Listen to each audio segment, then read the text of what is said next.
जय हिंद। मैं आज क्लास 11th के लिए first book all chapter all points the exam point of view के लिए, ठीक है, और जितने भी इंपॉर्टेंट क्वेश्चन है वो सबको हम डिस्कस करने वाले हैं।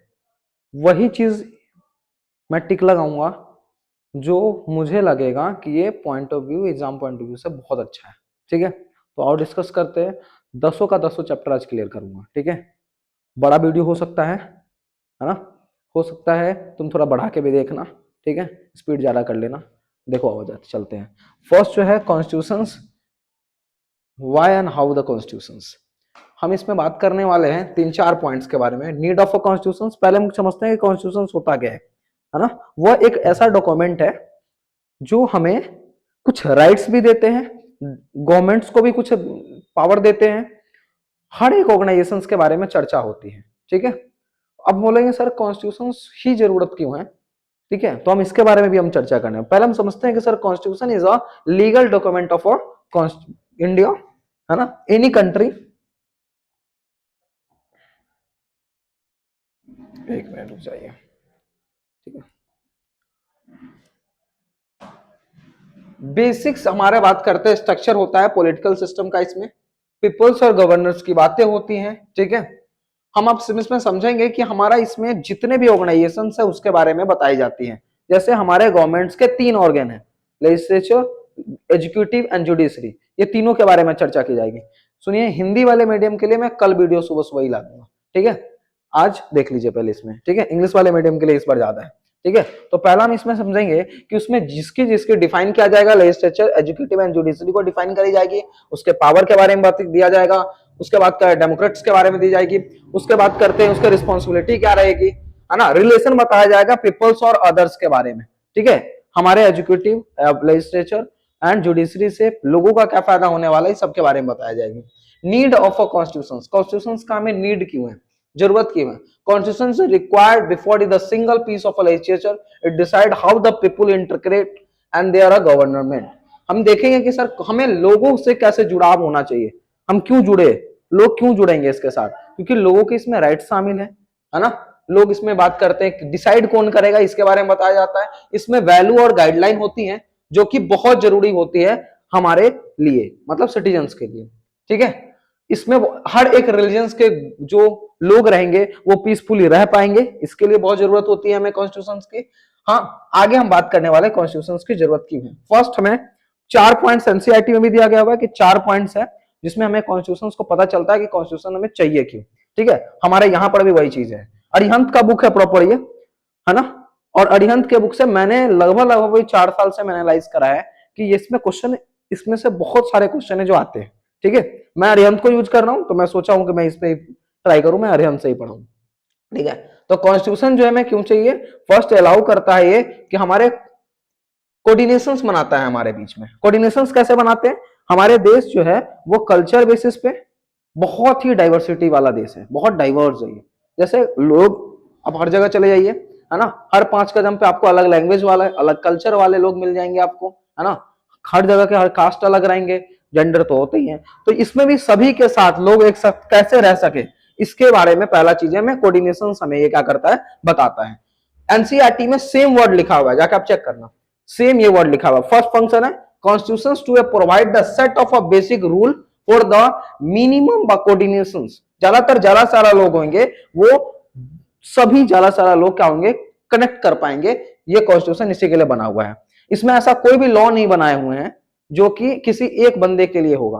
कोई रिजर्वेशन मत बोल देना, रिजर्वेशन भी इसलिए बनाया जाता है क्योंकि वो माइनॉरिटी जो हो गए, मेजोरिटी वाले बंदे जो है उस पर डोमिनेंस ना करे, ठीक है।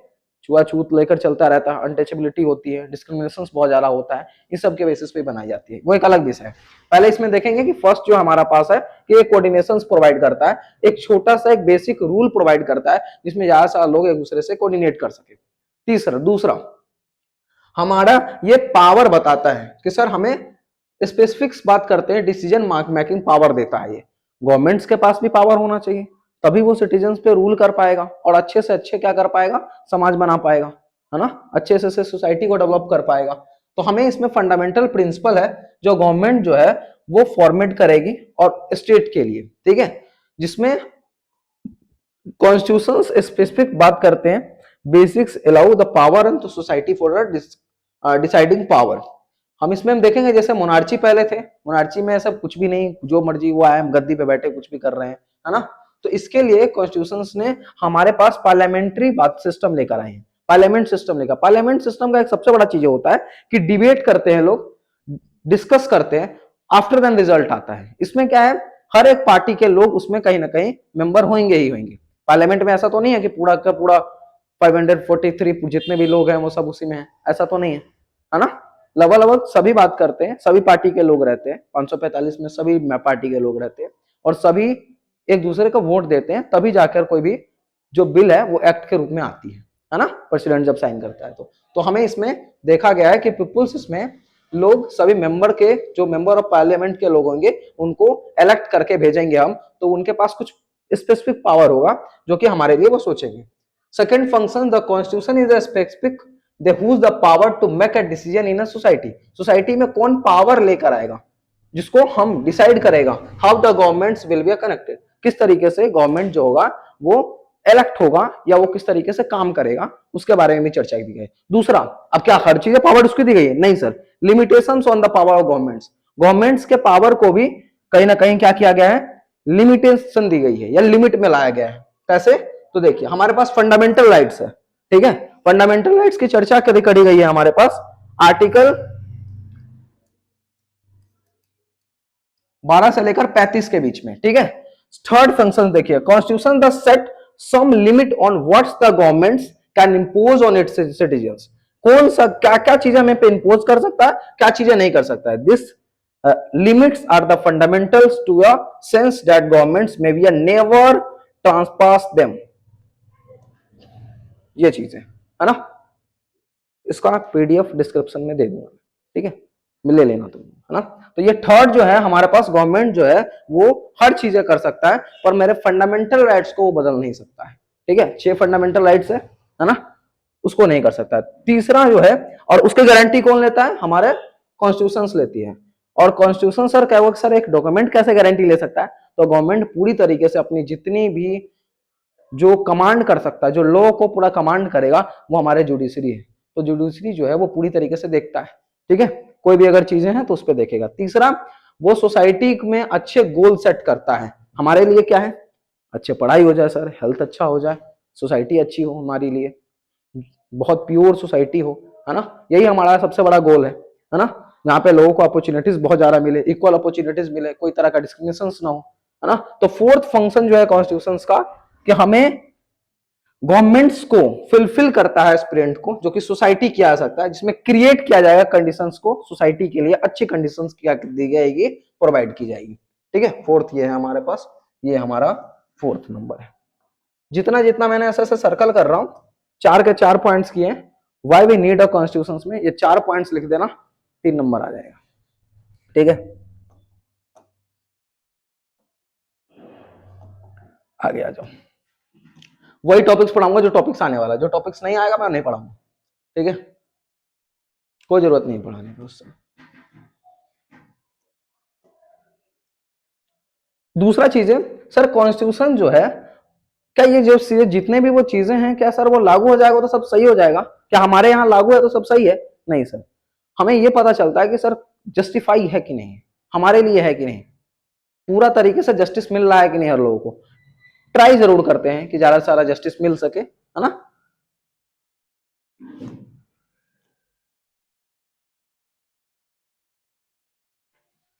कॉन्स्टिट्यूशन क्रिएट कैसे करा गया है, तो बात तुम्हें पता है, 2 साल 11 महीने 18 दिन, 2 साल 11 महीने 18 दिन, 2 years, ठीक है, 11 months एंड 18 days डिबेट पे ये हमें देखा गया था, कॉन्स्टिट्यूशन बनाया गया था, ठीक है। तो ये फॉर्म्ड हुआ है, क्रिएट हुआ है यहाँ पर दिसंबर 1946 टू नवंबर 1949, 26 नवंबर को ये क्या हो गया था, बन के तैयार हो चुका था। इसी को कॉन्स्टिट्यूशन डे के नाम से भी हम जानते हैं। 26 जनवरी 1950 जो हम लोग बात करते हैं रिपब्लिक डे बना था, इसी में कॉन्स्टिट्यूशन बात क्या हो गया था, बन चुके, तैयार हो गया हुआ था या इंप्लीमेंट हो गई थी। Making of Indian constitution, Indian constitution बना क्या था, तो तुम्हें पता है फर्स्ट इसमें मीटिंग हुई थी वो हमारा कब हुआ था, 9 दिसंबर में सबसे फर्स्ट मीटिंग हुई थी यहाँ पे, ठीक है। हमारा जो देश है 14 बात करता है अगस्त 1946 को, ये हमारा डिवाइड हो गया हुआ था असेंबली यहाँ पर, ठीक है। और ये हमें देखा जाता है 3-4 चीजों से देखा जाता है। देखो हमारे पास the government of India act 1935, 1942 क्रिप्स मिशन, 90 बात करते हैं क्या 46 कैबिनेट मिशंस के थ्रू में ये देखी जाती है। ये देखो कैबिनेट मिशंस लिखा हुआ है। कैबिनेट मिशंस क्या था इसके बारे में हम चर्चा करेंगे आगे चल के, क्योंकि कैबिनेट मिशंस पे क्वेश्चन भी रहता है, ठीक है। तो हमारा देखो ये हमारा अंडर लेजिस्लेटिव में the government of India act 1935 ये लिखा हुआ है। हमारे पास बात करते हैं ब्रिटिश ने कैबिनेट मिशन हम पे डाले थे अकॉर्डिंग द प्लान। इस प्लान में कैबिनेट मिशन क्या है पहले इसमें देखते हैं। कैबिनेट मिशन को जो सीट है वो रेशियो माई में बांटी गई है, डिस्ट्रीब्यूट जो किया गया 3 तरीके से। पहला जो उन्होंने अपना जो स्टेट है उसको उन्होंने हटाया, और दूसरा प्रिंसेस स्टेट थे। पूरा प्रिंसेस स्टेट कितना था, 565 प्रिंसेस स्टेट थे उस टाइम पे, ठीक है। तो हम उसमें देखेंगे कि सर प्रिंसेस स्टेट को डिस्ट्रीब्यूट करा, सीट को किस तरीके से बांटा गया, तो थ्री मेजर 3 कम्युनिटीज पे बांटी गई है। पहला मुस्लिम, सिख और जेंडर, ठीक है। ये पॉइंट सब लिखना, ठीक है। पहला चीज है हमारा प्रिंसेस स्टेट और अपनी वो स्टेट को जो ब्रिटिश जो थे वो एक को कैसे वो टैक्स कनेक्टेड कैसे करते थे और वो कैसे रूल करते थे, सुनिएगा। पहले जहां पे वो रहते थे, ठीक है, जैसे गुजरात हो गया, बात करते हैं यहाँ पे गुजरात में सूरत की बात कर रहा हूँ, बंगाल की बात कर रहा हूँ, दिल्ली की बात कर रहा हूँ, वहां पे डायरेक्ट वो शासन करते थे। बाकी अदर अदर जगह पे वो अलग करते थे, जैसे कि जम्मू कश्मीर में हरि सिंह थे, है ना, मणिपुर में बहुत सिंह, ठीक है, हैदराबाद निजाम के हाथ में था। तो ये अलग अलग ये प्रिंसेस स्टेट थे। मैं ये 4 नाम इसलिए वो लिया हूँ क्योंकि 12th में इसके बारे में चर्चा की गई है, ठीक है। तो ये सब जो थे उन सब पे वो कहते थे कि तुम मुझे बस टैक्स दे दो, बाकी तुम अपना रूल करो, मुझे उससे कोई लेना देना नहीं। बाकी एक जगह पे जो था वहां पर क्या करता था, वहां पे वो खुद टैक्स को कलेक्ट किया करते थे, ठीक है, वो प्रॉपर तरीके से। तो यहाँ पर उनका अपना एक चीज था कि हम किस तरीके से क्या करेंगे, शासन करेंगे। तो हम यहाँ पर समझेंगे कि सर ये 3 तरीके से कम्युनिटी को बांटे हैं। पहला बात करते हैं क्या, मुस्लिम, सिख और जेंडर के बेसिस में आता है। तीसरा जो है वो रेशियो बांट दिया कि सर हम 1:10 पे हम लोगों को क्या करेंगे, सेलेक्ट करेंगे, ठीक है, ज्यादा से ज्यादा। क्यों, क्या चीज पे, तो पॉपुलेशन बेसिस पे, ठीक है, पॉपुलेशन जैसा होगा। उस समय जब इलेक्ट हुआ था तो बात करते हैं क्या, पहले जो इलेक्ट हुआ था 384 हुआ था, ठीक है। उसका पार्टीशन होने पे बात नहीं के बाद 292 देखा गया है, ठीक है। इस पे देखिएगा 292 और फिर 93, इसको ऐड कर लीजिएगा जितना होगा उतना, ठीक है। उसके बाद वहां पे 26 जो थे वो शेड्यूल कास्ट वाले यहाँ पे थे, मतलब कि बात करते हैं एससी वाले बंदे यहाँ पे थे, ठीक है। और इसी पे हमारे कॉन्स्टिट्यूशन की बात करते हैं बनावटी देखी गई है, ठीक है। कृष्ण में बता दिया कैबिनेट मिशन, ये एक आएगा, इस पे मैं क्वेश्चन पर चर्चा कर दूंगा क्योंकि ऐसे तुम्हें समझ में नहीं आएगा, तो मैं इसका क्वेश्चन आएगा, ठीक है, कि बैलेंस बात करते हैं इंस्टीट्यूशंस डिजाइन कैसे की गई है। हमारे यहाँ फेडरल सिस्टम है तो उस पर बैलेंस कैसे किया गया, हम उस पर चर्चा करेंगे। तो कॉन्स्टिट्यूशन को बनाने के लिए सबसे पहले हमारा ध्यान दिया गया है कि सर कैबिनेट मिशन के थ्रू बनाया गया उस प्लान के थ्रू में, ठीक है। और सबसे पहले अगर बोला जाए कि सर कॉन्स्टिट्यूशन बनाया या चर्चा कब करी गई थी, तो बोल दिया कि सर नेहरू रिपोर्ट, ठीक है, नेहरू रिपोर्ट के समय में किया गया था 1928, ठीक है, रावी नदी के किनारे, ठीक है, नागपुर अधिनिवेशक में। 1946। अब देखिए इसी मूवमेंट पे, एक मिनट ये हो गया, ये हो गया, ये हो गया। अब एक और चीज में देखिए यहाँ पे, उसके बाद पार्टीशन हुआ था, ठीक है, मैं थोड़ा कंफ्यूज हो गया था। यहाँ पे बात करते हैं क्या 30 बात करते हैं 3 जून 1946 में यहाँ पर इलेक्ट हुए, पाकिस्तान के थ्रू में चली गई थी। उसके बाद देखिए यहाँ पे जो असेंबली डिवाइड हुआ था 299, लास्ट में जाकर 26 बात कर नवंबर 1946 में हमारे पास 284 लोग बस बचे, सिग्नेचर जब फाइनल हुआ था तो, ठीक है। और कॉन्स्टिट्यूशन जो है बाद में जाके क्या हो गया, इंप्लीमेंट हो गया 26 जनवरी 1950 में, ठीक है। और यहाँ पे सभी को सिटीजनशिप सेफ वगैरह ये सब चीज पे बातें करी गई थी। चलिए इस पे ज्यादा हम बात नहीं करेंगे।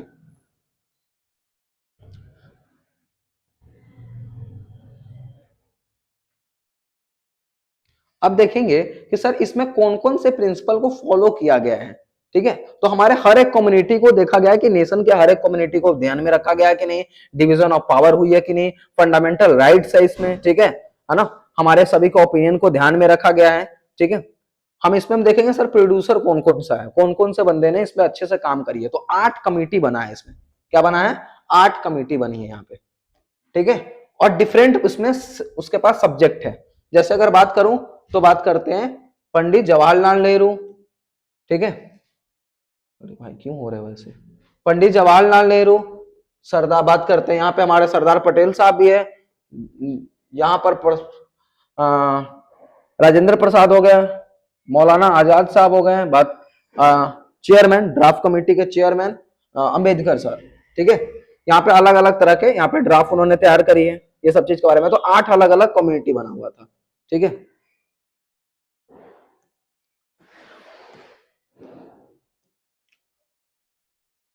अब इसमें देखा जाएगा, इसमें हमें सबसे पहले अगर हम समरी अगर हम देखा जाएगा तो प्रियम्बल के थ्रू में हम देखते हैं, जिसको हम ऑब्जेक्टिव रिसोल्यूशंस बोलते हैं। पूछा जाएगा आपसे कि हमारा समरी कैसे मिलता है, तो 1946 में हमारे पास ऑब्जेक्टिव रिसोर्सेस बात करते लेकर आए हुए थे, नेहरू द्वारा लाया गया था 1946 में, ठीक है।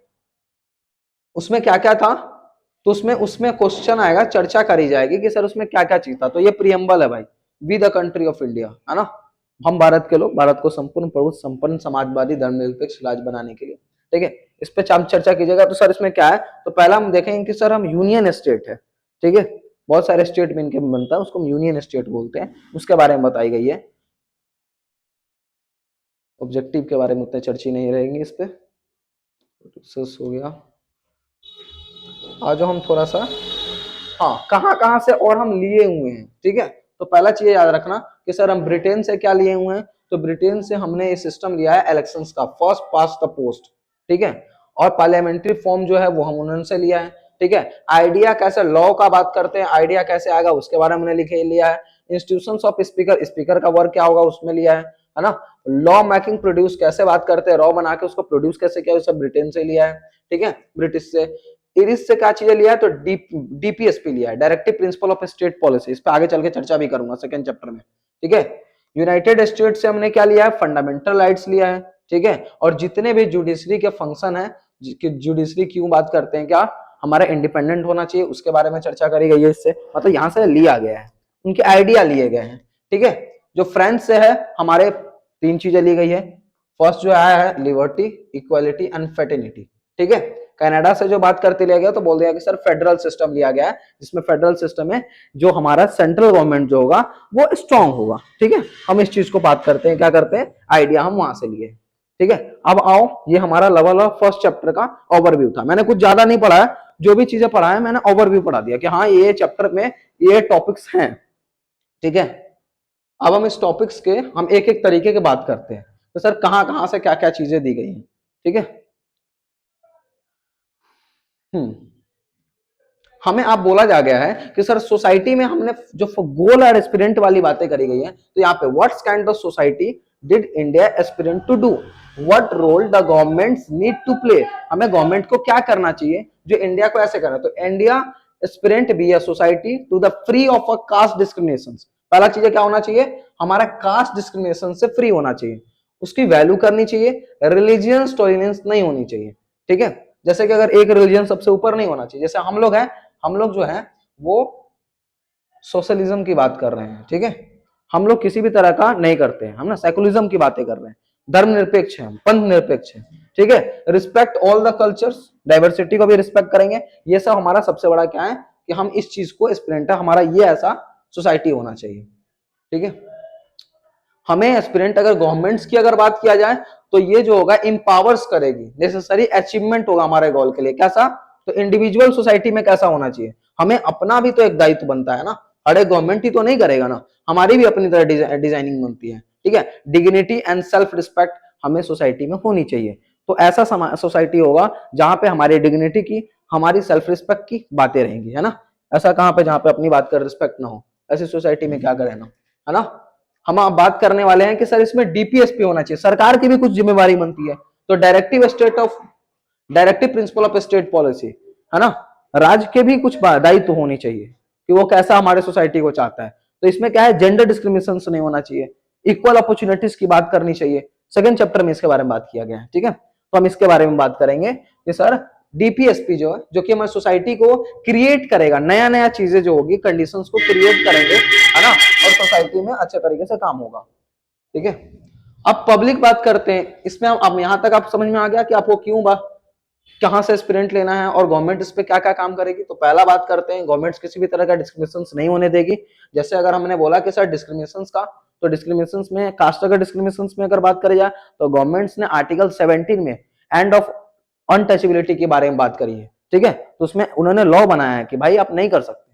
ठीक है, व्हाट्स द पब्लिक रीजन, है ना, ये तो नहीं पढ़ो, हाँ एक नोट्स बनाओ कॉन्स्टिट्यूशन असेंबली का, ये बहुत बड़ा अच्छा क्वेश्चन। ठीक है, तो कॉन्स्टिट्यूशन असेंबली जो है वो कंपोज कर रहा है ना, कॉन्स्टिट्यूशंस बना रहा है। इसमें क्या है, कुछ अगर हम बातें करेंगे इसमें, तो हमने इसमें ब्रिटिश ने एक कैबिनेट मिशन प्लान हम पे करा है, जो कि फॉर्म्ड करता है कॉन्स्टिट्यूशंस, इंडिपेंडेंट कॉन्स्टिट्यूशंस को या इंडिपेंडेंट इंडिया के बारे में बताने के लिए। कि इन्होंने बताया है कि सर हम ब्रिटिश द्वारा ही लाया गया था। आप बोलोगे कभी कभी सर ब्रिटिश ने ही क्या कॉन्स्टिट्यूशन बनाई है, मैंने कहा नहीं सर, हमारे जो लोग तो हमारे ही थे ना, मूवमेंट तो हमने करी है ना, हमने ही हर चीजें करा है, सेलेक्ट किए गए हैं, है ना।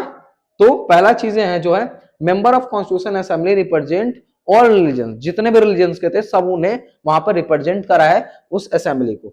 और ये छोटा है ना, मैंने बताया ना कि सर 3 सेक्टर में बांटे गए हुए थे, है ना, मुस्लिम, है ना, सिख और जेंडर में बांटे गए थे। ठीक है,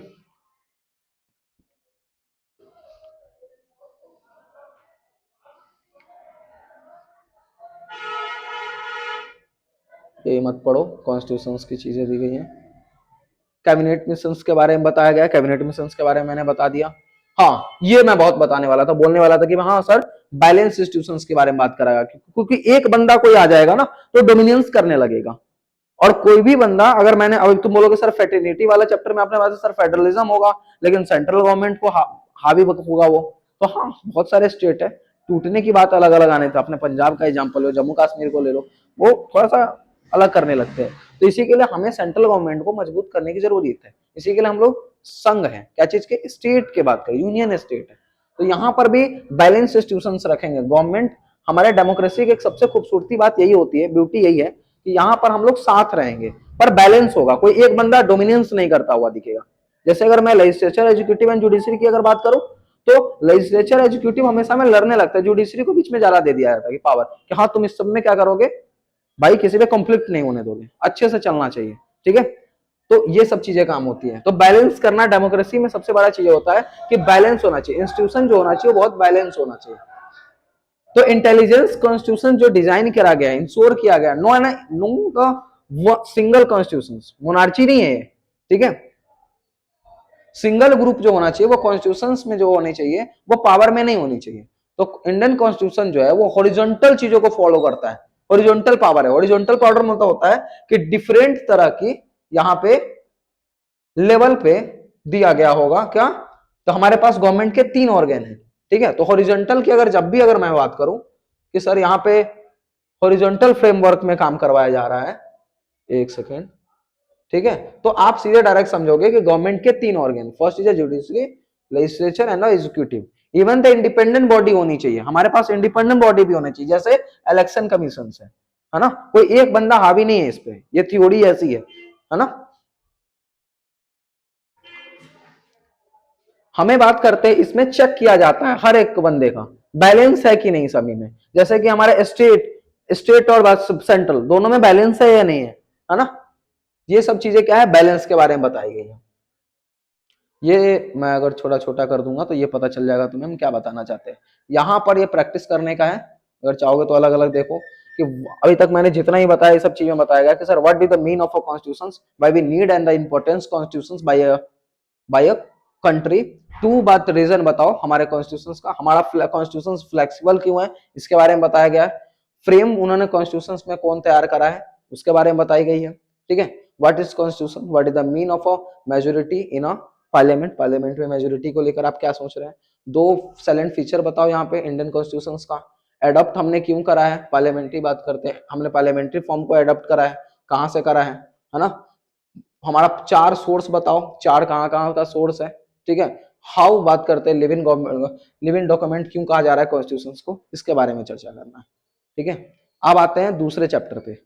इसमें मैं तुम्हें बता देता हूँ क्या क्या चीजें, जो जो टिक लगा दे रहा हूँ वो चीजें देख लेना। फर्स्ट, हमारे कॉन्स्टिट्यूशन जो है उसका फीचर्स क्या है, और दूसरा कॉन्स्टिट्यूशन होता क्या है।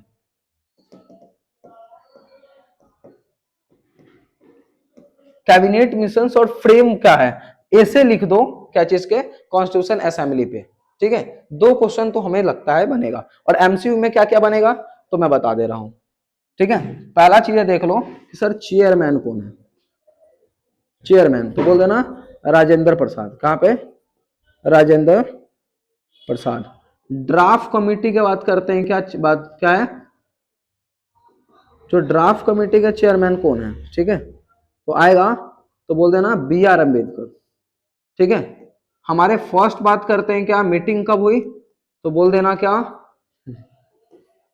9 दिसंबर 1946। ठीक है, हमें बोला जाएगा कि सर कॉन्स्टिट्यूशन बनके कब तैयार हो गया था तो 26 नवंबर। इम्प्लीमेंट कब हो गया हुआ था तो 26 जनवरी। ठीक है, और क्या, और क्या बता दूं, हाँ हमारे पास बात करते हैं क्या, ऑब्जेक्टिव, ऑब्जेक्टिव रिसोल्यूशंस कौन लेकर आया। ठीक है, तो बोल दिएगा सर पंडित जवाहरलाल नेहरू, नेहरू लेकर आए थे। ठीक है, अब आते हैं second chapter, right in the Indian constitution. अब हमारे बारे में चर्चा होगी, है ना, हम लोगों के बारे में चर्चा होने वाली है, फंडामेंटल राइट्स के बारे में चर्चा होने वाली है। तो हमें राइट्स के बारे में हमने देखना है ना, कि राइट्स क्या है।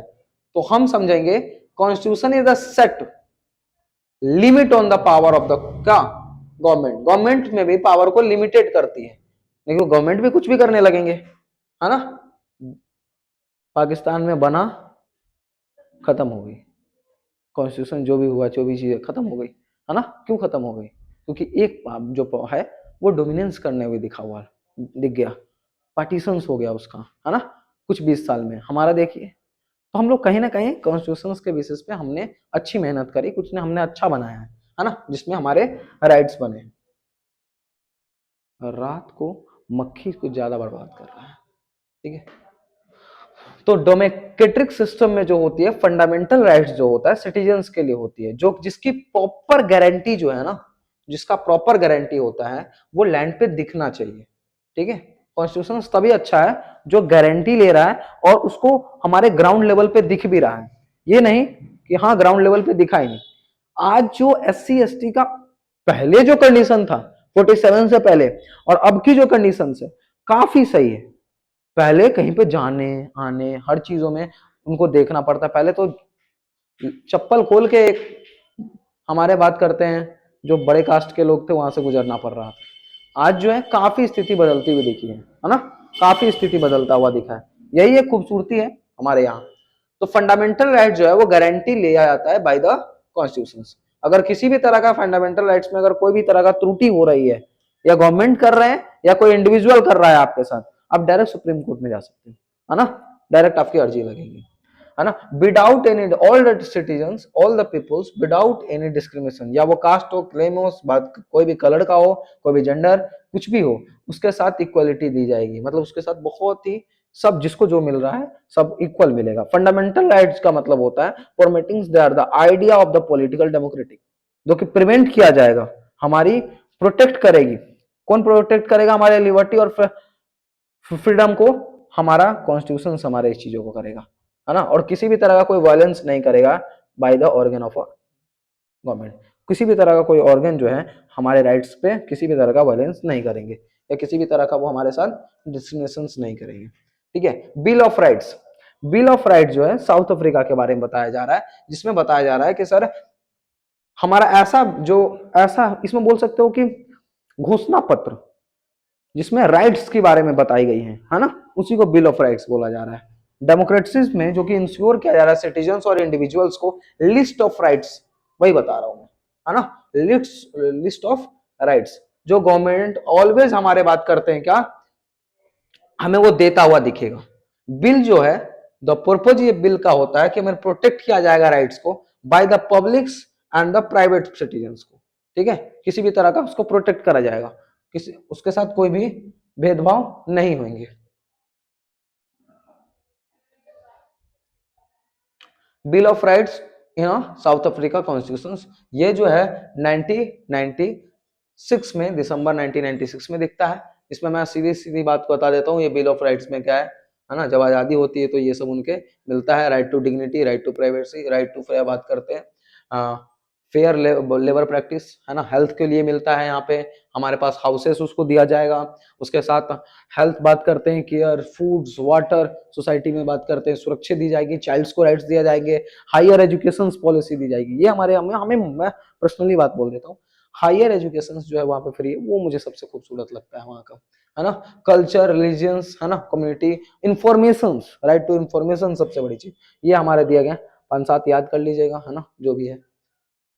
अब हम बात करने वाले इंडिया में, इंडियन कॉन्स्टिट्यूशन में फंडामेंटल राइट्स की चर्चा है। हम अगर बात करें तो नेहरू रिपोर्ट से सबसे पहले हमने देखा, मैंने अभी भी बताया तुम्हें कि डिमांड करा गया था बिल ऑफ राइट्स के ही पर्पज पे 1928 में बाय द नेहरू रिपोर्ट के द्वारा, है ना, उसको नेहरू रिपोर्ट बोलते हैं, मोतीलाल नेहरू ने ऐसे ही कमेटी बनाई गई थी 1928 में, ठीक है।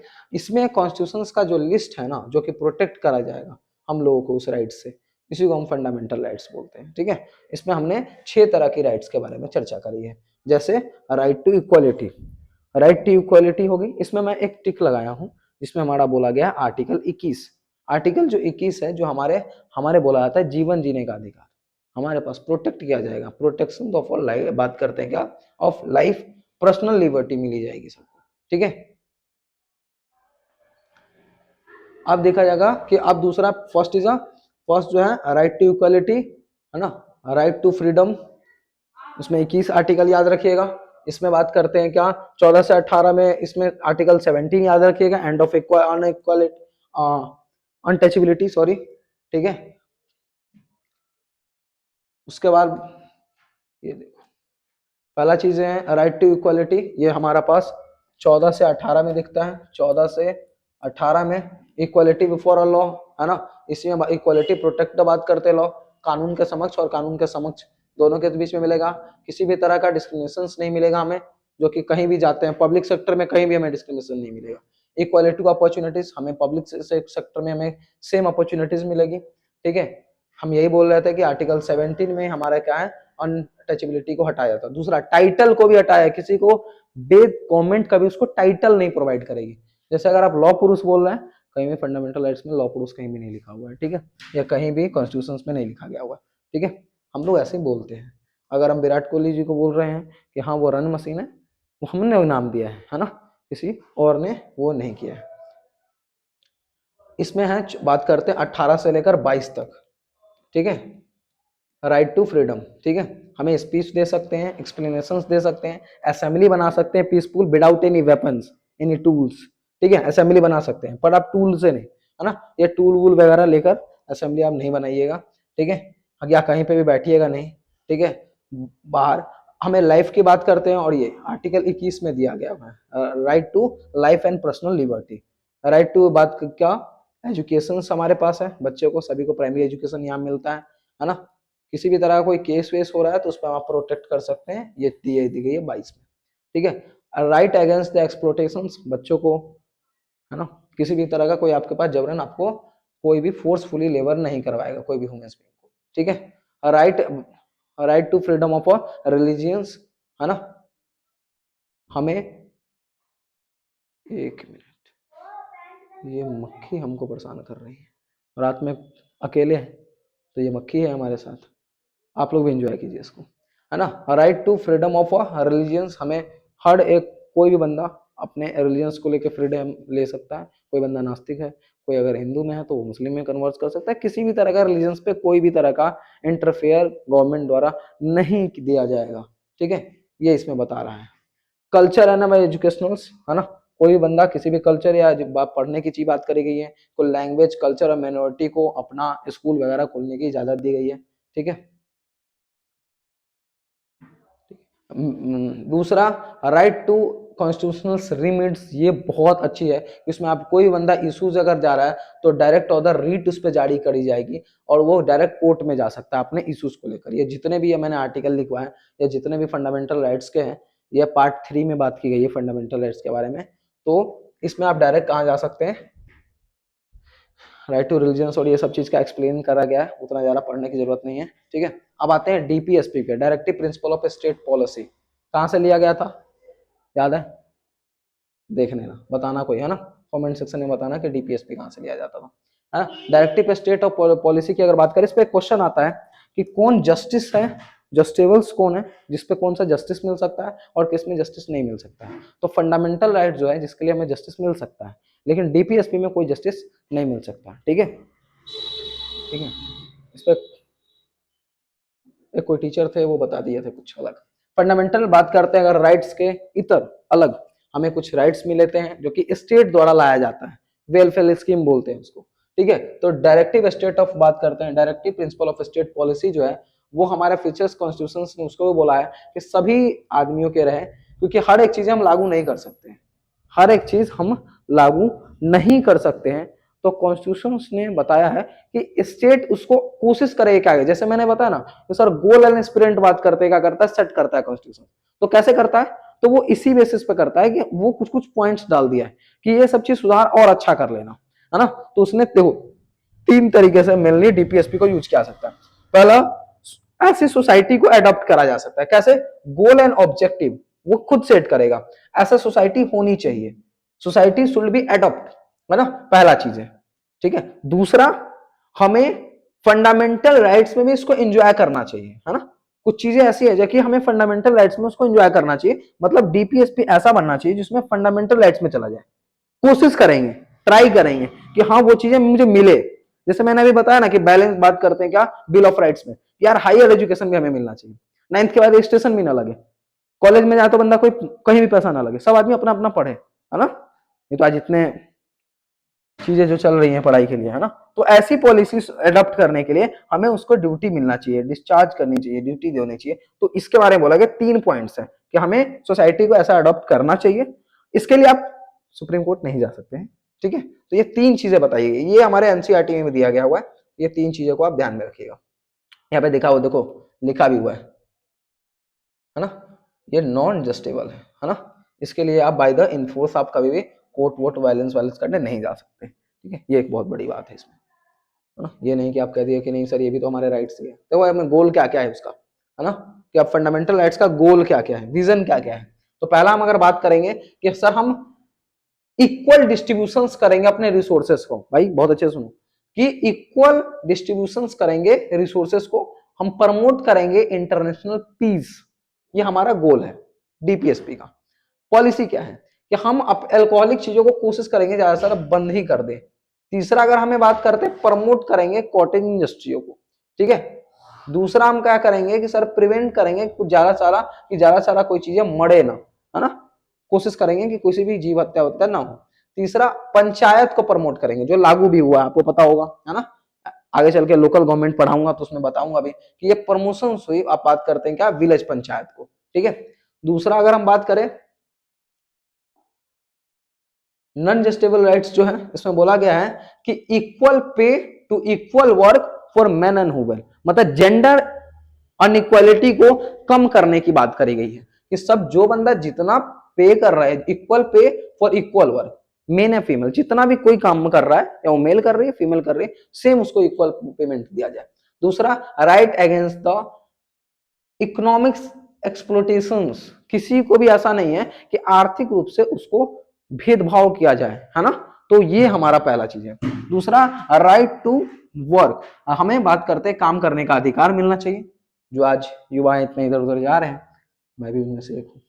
ठीक है, बात हमें चाइल्ड्स केयर करना चाहिए और चाइल्ड्स के लिए 6 साल से पहले के लिए बनाना चाहिए, जो हमारे आज तक देखने को मिलता भी है।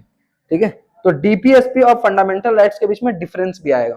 ठीक है, ये बहुत क्वेश्चन आता है तो इसको भी देख लेना कि relations between the fundamental rights and DPSP. लो इस पे एक लाइन पे देख लेता हूं।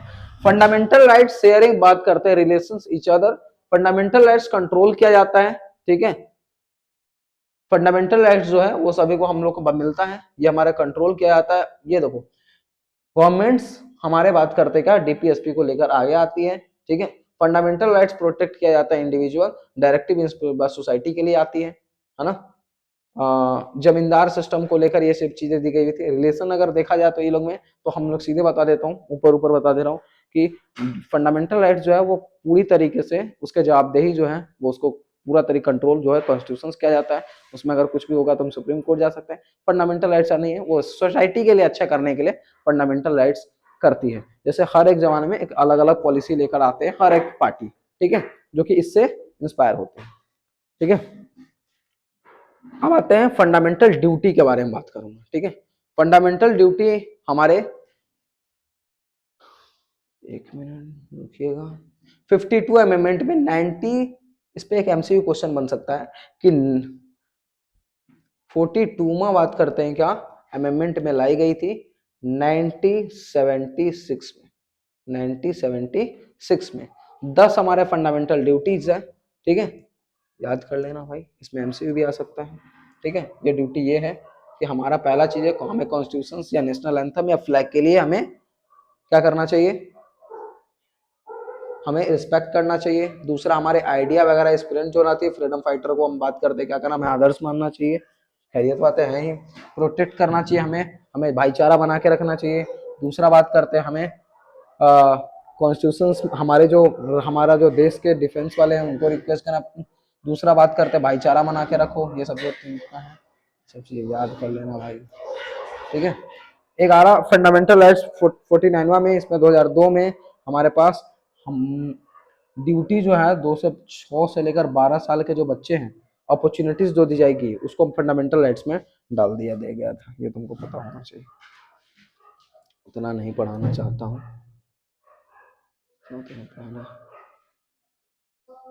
देखो difference between a fundamental rights and the ordinance rights, मतलब कि हमें फंडामेंटल राइट्स और नॉर्मल राइट्स में क्या अंतर है। तो देखो फंडामेंटल राइट्स जो है वो कभी भी चेंज नहीं किया था। बोल कोई एक्सेप्शन बोला कि सर राइट टू हमारे प्रॉपर्टी राइट्स था, केसेस में सुप्रीम कोर्ट कर सकती है, ठीक है। ज्यादातर ऐसा नहीं होता है, वो कोर्ट ऐसा कर सकता है, ठीक है। यहाँ पर देखिए तो फंडामेंटल राइट जो है वो ऑर्डिनेशनल राइट से बिल्कुल अलग है। फंडामेंटल राइट जो गारंटी और इन्फोर्स किया जाता है by the constitution, but ordinary right जो है ऐसा कुछ भी नहीं है, वो प्रोटेक्ट ऐसा ऑर्डिनरी बात करते हैं क्या लॉ से भी उसको चेंज कर सकते हैं। ऑर्डिनरी जो लॉ है उसको हम लेजिस्लेटिव जो है वो विदाउट बात करते हैं विदाउट एडमिट, मतलब बोल सकते हैं संशोधन करते हुए, ठीक है, भी उसको चेंज किया जा सकता है। फंडामेंटल राइट्स ऐसा नहीं होता है, उसके लिए कॉन्स्टिट्यूशन में अमेंडमेंट करी जाती है, ठीक है, जबकि ऑर्डिनरी राइट्स में ऐसा कुछ भी नहीं है, ठीक है।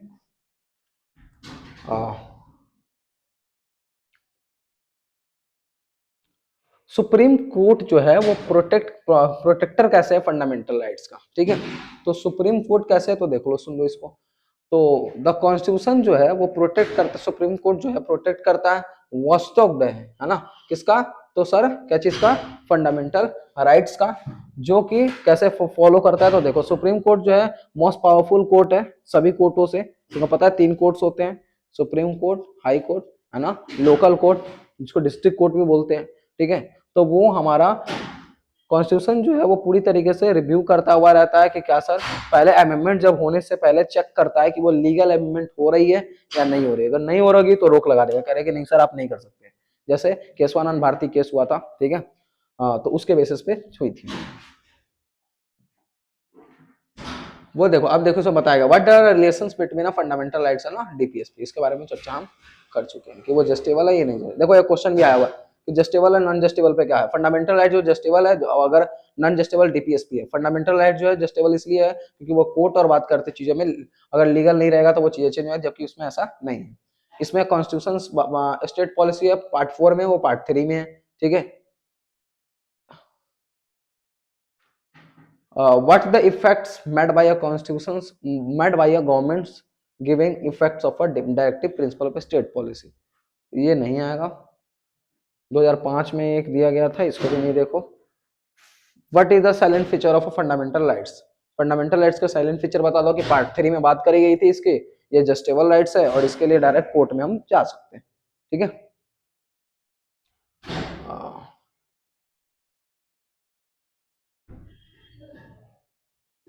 देखो एक ये क्वेश्चन है, जो मैं पे टिक लगा दे रहा हूँ, ठीक है।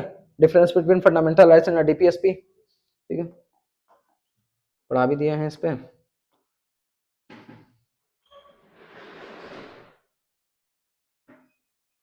एक रीट वाला क्वेश्चन आता है कि भाई रीट कितने होते हैं, 5 तरह के रीट होते हैं, ठीक है। उस पर क्वेश्चन आ सकता है, इस पे एक बार दिया होगा, 1 मिनट में चेक कर लेता हूँ, छुट्टियां मेरे से शायद।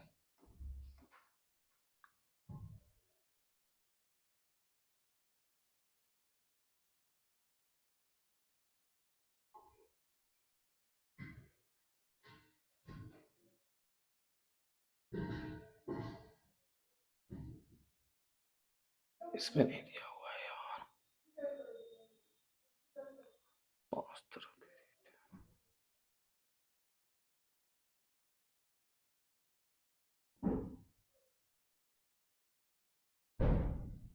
इसमें 5 तरह के रीट की चर्चा की गई है, ठीक है। आगे होगा तो आगे देखेंगे। अब बात करते हैं इलेक्शन एंड एक्सपेक्टेशंस। बाबू रीट की चर्चा की गई है, 5 तरह की रीट होती है, ठीक है। इसमें से स्क्रिप्ट हो गया होगा, मैं तुम्हें बता देता हूँ। 5 तरह की बात करते हैं, क्या होती है, रीट होती है, और इसको देख ही लेना, मैं इसको पीपीटी में डाल दूंगा, ठीक है, सॉरी इसके लिए। इलेक्शंस की अगर मैं बात करता हूँ, इलेक्शन रिप्रेजेंटेटिव की बात करता हूँ, इलेक्शन जो है हमारे पास फॉर्म बात डिसीजन लेने का है, जिसमें हमें पॉपुलेशन जो है एक इंडिविजुअल को चूज करता है, जो कि हमारे होल्ड करते हैं, पब्लिक बात करते हैं क्या, ऑफिस को, ठीक है। मतलब वही इलेक्शन वो सेलेक्ट होके आता है। हमारे लोग के पास राइट्स है कि हम लोग एक इंडिविजुअल को किसी एक पार्टिकुलर एरिया के, मतलब एक पर्टिकुलर एरिया में रहने वाले पॉपुलेशंस को वो रिप्रेजेंट करता है, ठीक है। इसी के लिए हम इलेक्शन करवाते हैं, ठीक है। इलेक्शन में डेमोक्रेसी में इतना क्यों जरूरत है, 2 तरह के इलेक्शन होते हैं, एक डायरेक्ट इलेक्शन होता है, एक इनडायरेक्ट इलेक्शन होता है। डायरेक्ट इलेक्शन वो होता है जिसमें हम लोग खुद इंडिविजुअल्स, हम लोग खुद ही पार्टिसिपेट करते हैं, है ना। जैसे प्राइम मिनिस्टर को हो गया, लोकसभा का, सॉरी, है ना, लोकसभा का, और बात करते हैं एमएलए वगैरह का, हम लोग चुनाव करते हैं, या लोकल बॉडीज का चुनाव करते हैं, ठीक है। लेकिन अगर ऐसे अगर बात करेंगे वाइस प्रेसिडेंट या प्रेसिडेंट की अगर बात करें, तो उसमें हम इनडायरेक्ट इलेक्शंस की बात कर रहे हैं, ठीक है। डायरेक्ट डेमोक्रेटिक और अनडायरेक्ट डेमोक्रेटिक की बात वही किया हूँ कि सर यहाँ पे डायरेक्ट डेमोक्रेटिक वो है जिसमें डायरेक्ट पार्टिसिपेट करते हैं day by day by decision making करने में, ठीक है। एग्जाम्पल के लिए अगर बात करें तो ग्राम सभा जो लोकल बॉडीज में आता है, स्टेट में अगर बात करें तो, है ना। इनडायरेक्ट इलेक्शन में अगर बात करें जिसमें हम डायरेक्ट बात डे बाई डे नहीं देखते हैं, इलेक्शन होता है इसके लिए, ठीक है।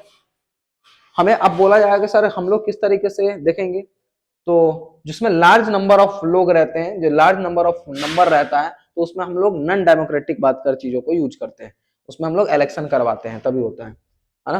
अब कौन हमें बात करते हैं एलिजिबल है वोट देने के लिए, कौन कौन टेस्ट देने में लिए, कौन सुपरविजन देगा, तो ये सब इलेक्शन कमीशन का काम होता है, ठीक है। अब इसमें 2 तरह का चीजें आएगा, मैंने बहुत सारी चीजें इसमें स्क्रिप्ट करी है, इसमें से मैं जो मुद्दे मुद्दे की बात है वही चीजें करूंगा।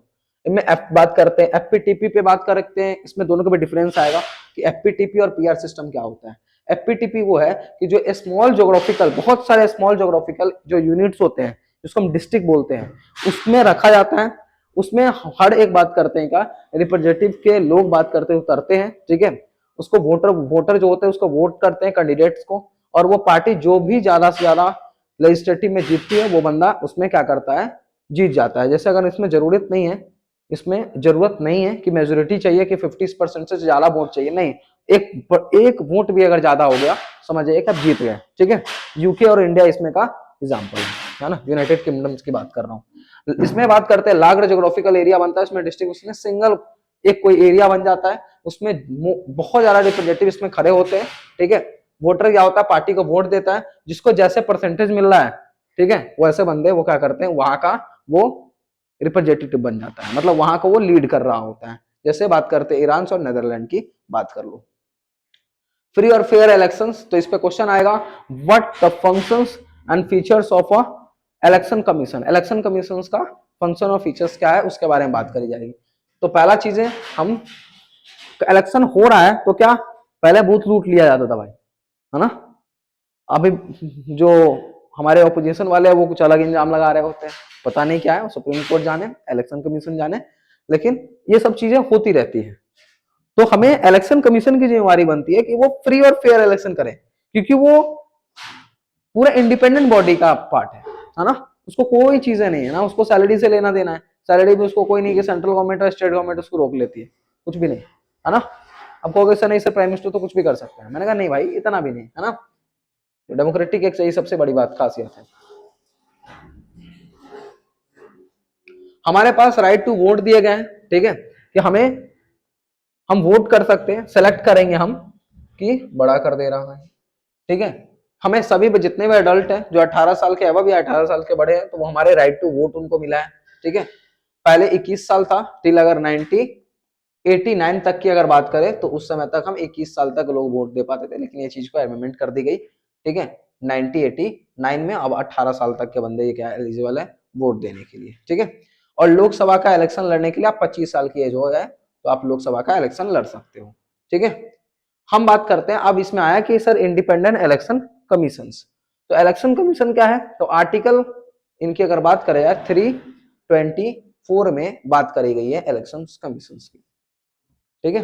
इंडिया में कॉन्स्टिट्यूशन में बात करी गई है कि किस तरीके से फ्री और फेयर इलेक्शन होगा, आर्टिकल 324 मतलब 324 में बात करी गई है। और इलेक्शन कमीशन पे ये जिम्मेवारी बनती है कि उसके पास पावर होता है कि वो हर एक तरह का डायरेक्शंस है ना और कंट्रोल करेंगे प्रिपरेशन ऑफ इलेक्ट्रिकल रूल्स, मतलब जितने भी लेजिस्लेटिव स्टेट इलेक्शंस में हो या वो सेंट्रल इलेक्शन बात करते हैं इलेक्शन हो, उसमें हर तरह का हर चीजें वही कर रही होती है। इलेक्शन कमीशन का ही काम होता है कि वो पूरी तरीके से उसको ध्यान में रख के काम करेगा। फंक्शन देख लीजिए, पहले इलेक्शन कमीशन का यही काम होता है, जितनी भी लोकल बात करते हैं बॉडीज है ना, स्टेट की जितनी बॉडी है सब उसका ही काम होता है कि इलेक्शन कमीशन की उसको ध्यान में रखेगा।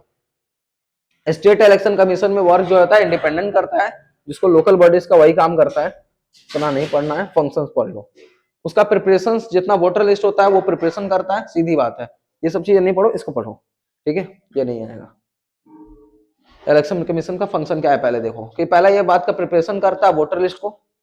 पहला वोटर लिस्ट बनने के लिए किसी को बात करते हो फलानवा का बेटी फलानवा का बेटा हो गया हुआ था, ठीक है, जब सुकुमार सेन हुआ करता भारत की आजादी हो रही थी, तो क्योंकि इतना लोग ही थे कि इतना मिस्टेक कर दिया था कि मतलब 40 लाख महिलाओं को हुआ ही नहीं था, मतलब कि वोटर लिस्ट में आए ही नहीं थे, है ना। फिर से बात करते हैं वोटर लिस्ट तैयार करी गई थी, अब तो खैर बहुत अच्छी एडवांस चीजें हैं, है ना। अभी भी वोटर लिस्ट कैसे हो जाता है ना। तो इसमें हम देखेंगे कि वोटर लिस्ट प्रिपरेशन करने वाला काम उनका होता है इलेक्शन कमीशन का, है ना। आज के हमारे इलेक्शन कमीशन वाले को अगर बोला जाता है कि हाँ सर इंजाम आप पे लग रहा है बताइए, तो कहते हैं कि हम अपने माँ बहन का फोटो कैसे दिखाएं, फोटो क्या दिखाएंगे, पता नहीं ऐसे ऐसे क्या है इतने। तो ये हमारा पहला चीज है कि सर टाइमिंग, इलेक्शंस का टाइमिंग, और उसके बाद करते हैं इलेक्शन के शेड्यूल जो होते हैं वो, या नोटिफिकेशंस होता है, नॉमिनेशन होता है, लास्ट डेट होता है ना, वो सब चीजें, पोलिंग सेंटर होता है, रिजल्ट से लेकर जितनी भी इलेक्शंस की कामें होती है, वोटर लिस्ट तैयार करना, नॉमिनेशन फाइल करना, कैंडिडेट को सिलेक्शन करना कि कैंडिडेट भी क्या वो कहीं क्रिमिनल है या नहीं है, क्या चीजें वो सब के बारे में जांच वाच करना, ये सब काम इनका होता है। लास्ट डेट बताना, रिजल्ट देना, है ना, वो सब काम इनका होता है। उनके पास पावर होता है कि वो पोस्टपोन भी कर सकते हैं और कैंसिल भी कर सकते हैं इलेक्शंस को, या वो स्टेट हो या वो पर्टिकुलर कुछ चीजों का कैंसिल करते हैं, ज्यादा नहीं कि पूरा इलेक्शन ही कैंसिल कर दें, ठीक है। इलेक्शन कमीशन जो होता है वो हमारे पार्टी और कैंडिडेट को रिपोल भी कर सकता है, कहा कि सर इसमें रिकाउंटिंग होगी, है ना, ये अलग तरीके से हो गया, ये सब इनके पास काम है। दूसरा, ये पार्टी नेशनल पार्टी और स्टेट पार्टी को सिंबल भी देता है ना, दे देखिए इसमें बोला गया है कि पार्टीज को बात सिंबल देगा वो, ठीक है, अलाउ करेगा। इलेक्शन कमीशन को प्रॉब्लम कौन सा से फेस करना पड़ता है, तो पहला चीज है हमें उसको फ्री और फेयर इलेक्शंस करवाना चाहिए, ठीक है।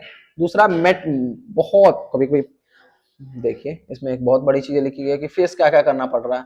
तो पहला हमारे बात करते हैं असम, पंजाब और जम्मू कश्मीर, जहां पे मिलिट्री ज्यादा है, बॉर्डर स्टेट है, वहां पर दिक्कत होती है इलेक्शन कमीशन को, वायलेंस वायलेंस ना हो जाए, पत्थरबाड़ी ना हो जाए, है ना, ये सब चीजें होता है।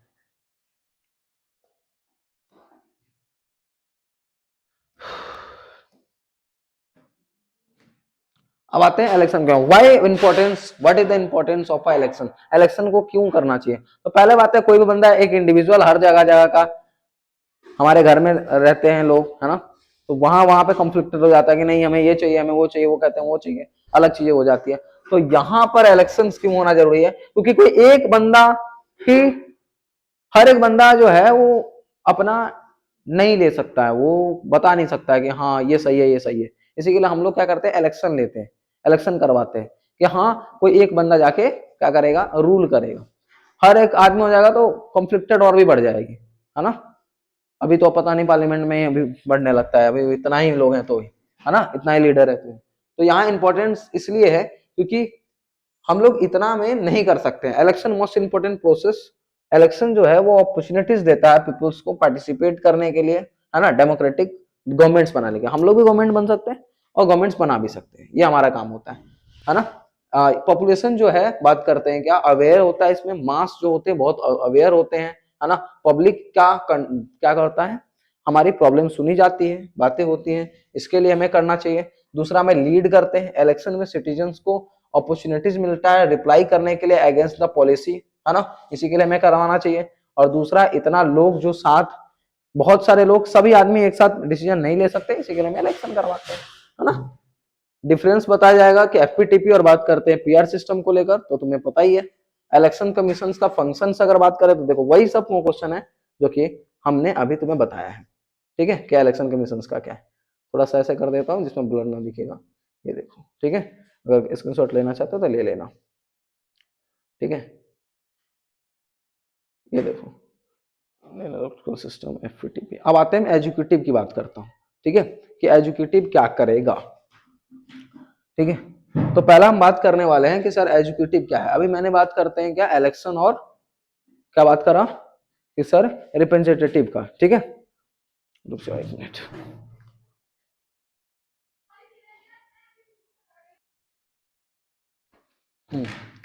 अब हम एजुकेटिव पे आते हैं। एजुकेटिव हमारे पास तीन बॉडी थी, तीन मेन ऑर्गन है, ठीक है, गवर्नमेंट्स का। तो लेजिस्लेटिव, एजुकेटिव एंड जुडिशरी की बात करता हूँ। तो इसमें पता है कि सभी आदमी मिलकर ही फंक्शंस करते हैं गवर्नमेंट का, मेंटेन द लॉ और वर्क करते हैं, वेलफेयर स्कीम लेकर आते हैं, अलग अलग चीजें हम लेकर इसमें आते हैं, ठीक है। ये डिस्टर्ब कर रहा है, ठीक है। मीनिंग समझते हैं कॉन्स्टिट्यूशन का मीनिंग कि हमारा क्या होता है। ये ऐसी बॉडी है जो कि इम्प्लीमेंट होने के बाद वो रूल रेगुलेशंस को देखती है, प्रैक्टिस करती है कि हाँ ये इम्प्लीमेंट हुआ ही नहीं, या ये ग्राउंड लेवल पे दिख रहा है नहीं दिख रहा है, ये सब काम इनका होता है, ठीक है। ये बड़े बड़े बिग पॉलिसी को भी देखते हैं, चीजें कर रहे होते हैं। पहला हम फंक्शंस को देखते हैं, फंक्शन समझो इसका, ठीक है, कि ये क्या करता है, कि ये इम्प्लीमेंट करने का काम कर रहा है, ठीक है। कि इम्प्लीमेंट होने के बाद ये बात कर देखते हैं कि किस तरीके से हुआ है, तो इम्प्लीमेंट करता है। दूसरा, और लेजिस्लेटिव जो होता है वो हमारे लॉ को बनाता है, एजुकेटिव जो होता है इम्प्लीमेंट करता है और वो देखता है। तो फंक्शन ये समझो कि ये जो है वो होल्ड करती है रिस्पॉन्सिबिलिटी को of implement of a law, है ना। होल्ड करके इसको बात की, इसकी रिस्पॉन्सिबिलिटी होती है कि ये इम्प्लीमेंट करेगा लॉ, ठीक है, इस पॉलिसी को अडेप्ट कराएगा बाय द लेजिस्लेटिव। फंक्शन देखिए पहला कि ये फ्रेमिंग द बात करते हैं क्या, पॉलिसी ऑफ अ गवर्नमेंट, ये इन्वॉल्व करता है, फ्रेम करता है पॉलिसी को लेकर। दूसरा, एग्जीक्यूटिव का काम का होता है कि सर ये अडॉप्ट करता है, जो हमारे गवर्नमेंट जो है वो अडॉप्ट करते हैं अकॉर्डिंग टू एजुकेटिव, जो पूरी पूरी देश में फैलता है उसके वजह से। एजुकेटिव जो होती है ब्रांच होती है, जैसे प्रेसिडेंट इसमें होता है, प्राइम मिनिस्टर होता है ना, मिनिस्टर्स होते हैं, कैबिनेट मिनिस्टर के जितने भी लोग हैं वो होते हैं। Civil servant also educative. तो ये दो तरह के एजुकेटिव बटे हुए हैं, एक होता है पी, जिसको हम बोलते हैं पॉलिटिक, बात करते हैं क्या, पॉलिटिकल एजुकेटिव। एक होता है पीई दूसरा है, जिसको हम बोलते हैं क्या, पेमेंट एजुकेटिव। तो जो सर पीई जो है, मतलब कि पॉलिटिकल एजुकेटिव जो है वो 5 साल के लिए बस नॉल नहीं रहता है। जितने भी पॉलिटिकल लीडर मिनिस्टर जितने भी है वो सब पॉलिटिकल एजुकेटिव में आते हैं। और जितने भी रिस्पॉन्सिबिलिटी होता है डे बाई डे एडमिनिस्ट्रेशन में इसका काम होता है, उसको हम क्या बोल रहे हैं कि सर पार्लियामेंट एजुकेटिव। लिखी हुई है, the head of a governments and there the minister charge over the responsibility of government policy together. ये सभी मिलकर बात कर गवर्नमेंट की पॉलिसी को डिसाइड करते हैं, इसी को हम पेमेंट एजुकेटिव बोलते हैं। ये बॉडी की रिस्पॉन्सिबिलिटी होती है डे बाय डे एडमिनिस्ट्रेशन पे, उसको हम बोलते हैं क्या, पेमेंट एजुकेटिव, ठीक है। दोनों के अलग अलग काम है, दोनों के बीच में डिफरेंस आएगा भी कि सर ये इसका क्या काम है, या ये बात करते हैं क्या दोनों के बीच में डिफरेंस क्या है। टाइप ऑफ एजुकेटिव, कितने टाइप के एजुकेटिव होते हैं, तो मैंने अभी जनरली बताया कि 3 टाइप के एजुकेटिव यहाँ पे देखने को मिलता है, ठीक है, ठीक है। तो पहला देखेंगे सर हम पार्लियामेंट्री एजुकेटिव, बात करते हैं सेमी पार्लियामेंट्री सिस्टम। 3 तरह के सिस्टम है, एक होता है प्रेसिडेंटल सिस्टम। तो पहला हम देखें, बात करते हैं पार्लियामेंट एजुकेटिव में, जिसमें हेड, गवर्नमेंट की जो हेड होती है वो बात करते हैं प्राइम मिनिस्टर होते हैं। मेजोरिटी इसकी लेजिस्लेटिव में इसी की होती है, ठीक है। वो लेजिस्लेचर में इसकी बात करते क्या होती है, ज्यादातर इसकी मेजोरिटी होती है। दूसरा, पूरा इसका हेड ये भी होता है, मतलब अकाउंटेंसी वगैरह यही संभालता है। और ये भी हेड भी हो सकता है, मे भी हेड भी हो सकता है, स्टेट का भी हेड ये हो सकता है, पर हमारे यहाँ ऐसा नहीं है। हमारे यहाँ स्टेट का हेड प्रेसिडेंट होते हैं, है ना। और बात करते हैं क्या, गवर्नमेंट्स के जो हेड होते हैं वो हमारे यहाँ प्राइम मिनिस्टर होता है। जैसे इसमें देखिए सेमी बात करते हैं प्रेसिडेंशियल सिस्टम में क्या होता है। प्रेसिडेंट जो होते हैं स्टेट के हेड होते हैं, प्राइम मिनिस्टर गवर्नमेंट का हेड होता है, पीएम जो होता है मतलब प्राइम मिनिस्टर होता है वो बात कॉन्स्टिट्यूशन हमारे काउंसलिंग वगैरह का, कैबिनेट क्या भी बात करते हैं उसकी रिस्पॉन्सिबिलिटी होती है कि वो हेड होता है, पर वो हर चीज का जवाब भी देगा, ठीक है, प्रेसिडेंट को।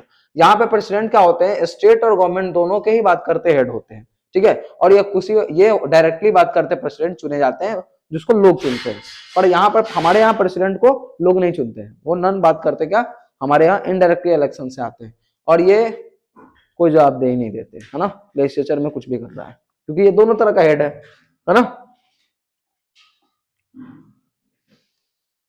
पार्लियामेंट्री सिस्टम्स को लेकर मैंने इतना भी लिख दोगे इनफ है भाई, कुछ भी ऐसा कुछ भी नहीं है कि इतना बड़ा लिखने का है। प्रेसिडेंट का काम क्या होता है पहले हम इसको देखते हैं, पावर देखेंगे उसके बारे में, है ना, कि उनका क्या क्या पावर्स होते हैं।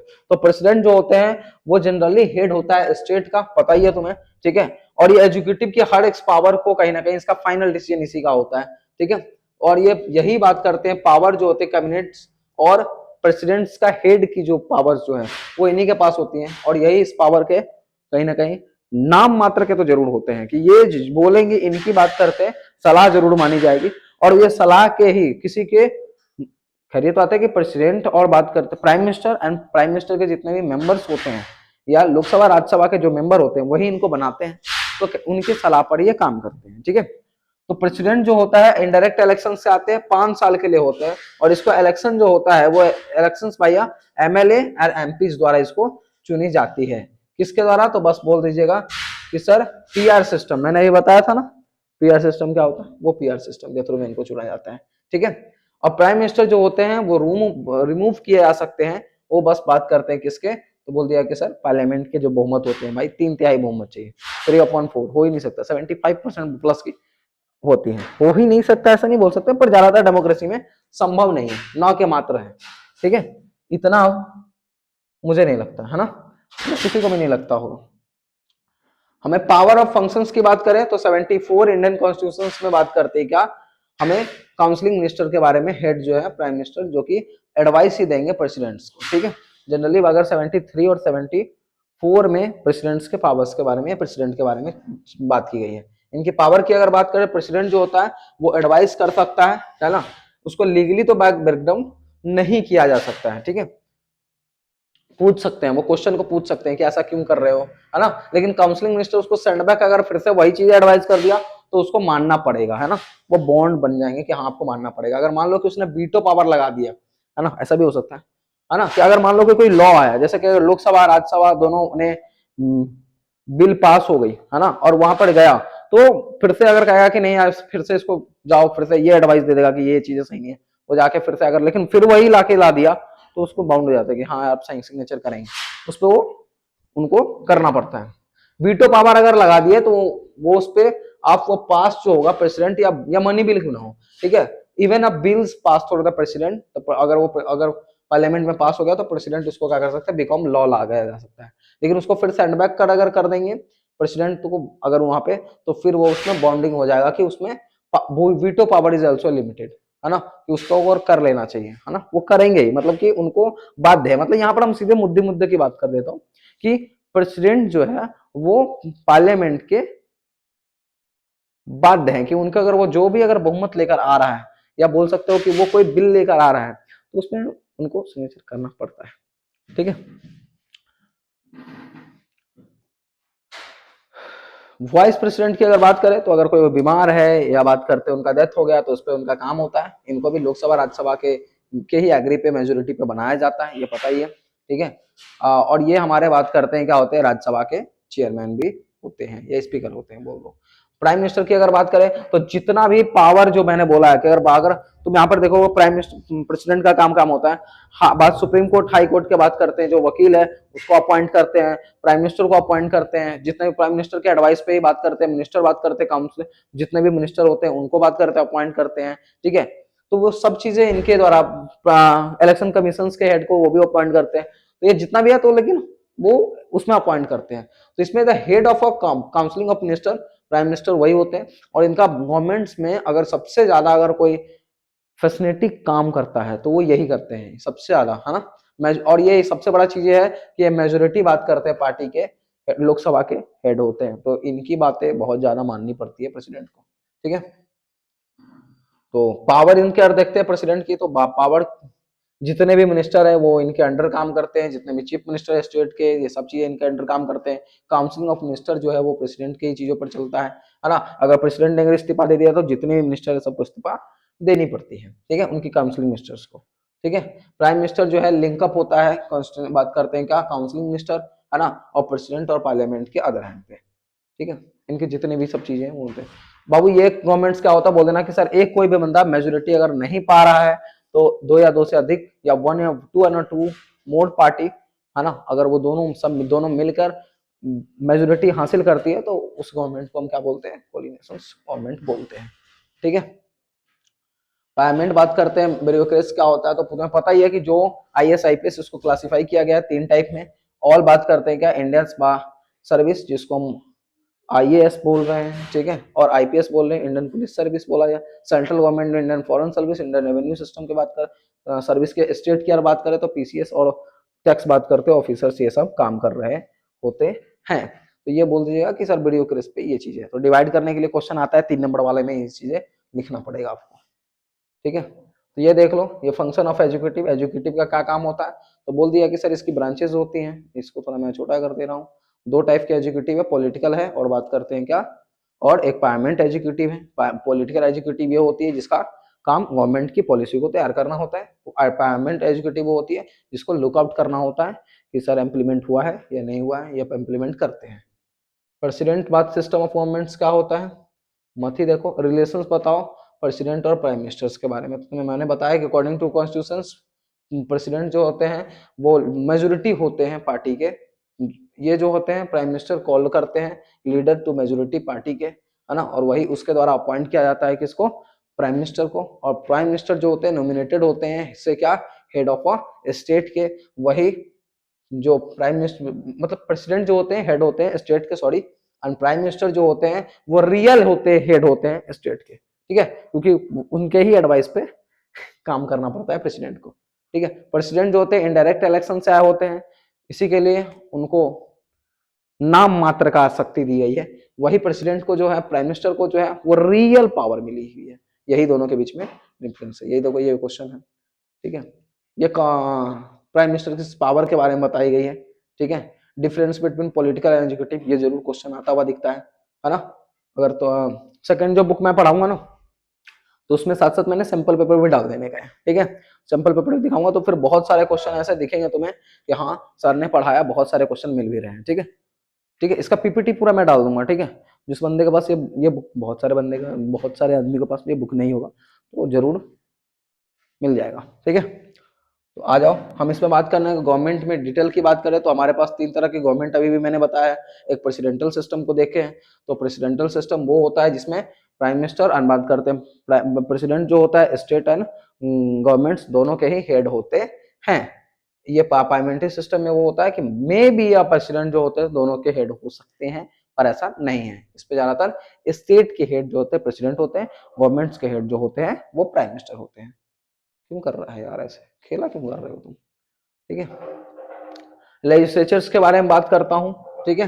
तो need, why we need a parliament, बात करते हैं पार्लियामेंट। ये बहुत क्वेश्चन आता है भाई, ये बहुत ज्यादा क्वेश्चन आता है, मैं इसके बारे में बोल रहा हूँ। ये क्वेश्चंस बहुत ज्यादा ही आते हैं, इतना बता नहीं सकते, आते हैं, बहुत ज्यादा आते हैं, ठीक है। कि पार्लियामेंट क्या में क्यों है, तो पहला चीज है डिबेट करने का काम आता है, अच्छी अच्छी पॉलिसी लेने में काम देते हैं, है ना। तो हम तो काफी नहीं सुधरेगा, जीव हत्या करवाना चाहता है, ठीक है। तो पहला चीज है एजुकेटिव क्या करती है, तो एजुकेटिव को पहले देख लेता हूँ, ज्यादा जल्दी जल्दी नहीं करना है। लॉ मेकिंग पावर इसी के पास होती है, ठीक है, लॉ मेकिंग बॉडी है ना, इसी को हम एजुकेटिव बोलते हैं। ये बहुत बार डेमोक्रेसी में एक सबसे ज्यादा अगर पावर कोई होल्ड करता है तो वो लेजिस्लेचर करता है, क्योंकि बिकॉज वो हमारे लिए फ्यूचर्स या हमारे लॉ को लेकर आता है। तो सबसे बड़ी काम वही है किसी के लिए, और इसको हम चुनते हैं, मतलब हम इसमें बन रहे हैं, है ना। वो बंदा, वो इसमें, ये वो ऑर्गन है जिसमें हमें सोसाइटी इफेक्टेड होती है। ये खैर सभी होती है पर इससे ज्यादा होती है, ठीक है। हम लोग को इस पे सबसे ज्यादा नजर होती है, ठीक है। Need of a parliament, parliament की नीड क्यों है?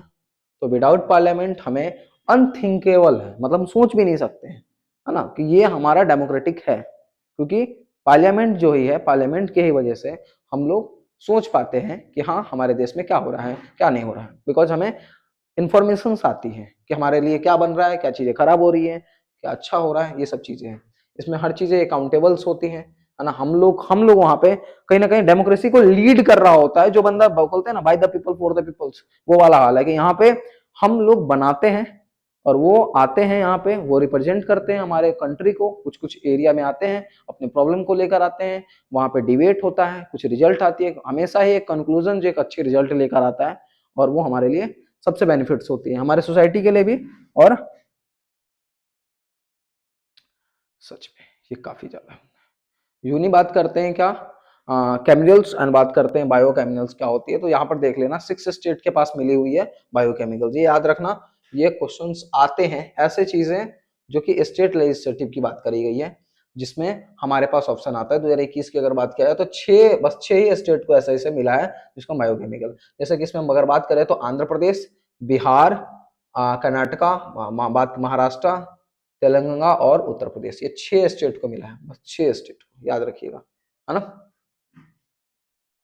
क्योंकि वो इसका एरिया बहुत ज्यादा है। इसमें क्वेश्चन आएगा, दो हाउसेस होती हैं पार्लियामेंट के, एक अपर हाउस होता है और एक लोअर हाउस होता है, upper house and lower house. Upper house को राज्यसभा बोलते हैं, लोअर हाउस को, पीपल ऑफ हाउस को हम क्या बोलते हैं, लोकसभा बोलते हैं, ठीक है। तो हमें इसमें आने वाले हैं, दोनों के बीच में डिफरेंस पढ़ने वाले हैं, ठीक है। तो लोकसभा के बीच में क्या होता है, तो लोकसभा जो है वो पार्लियामेंट बात करते हैं, हाउस है जिसको कभी भी खंडन नहीं किया जा सकता, टूट नहीं सकता है कभी भी, ठीक है।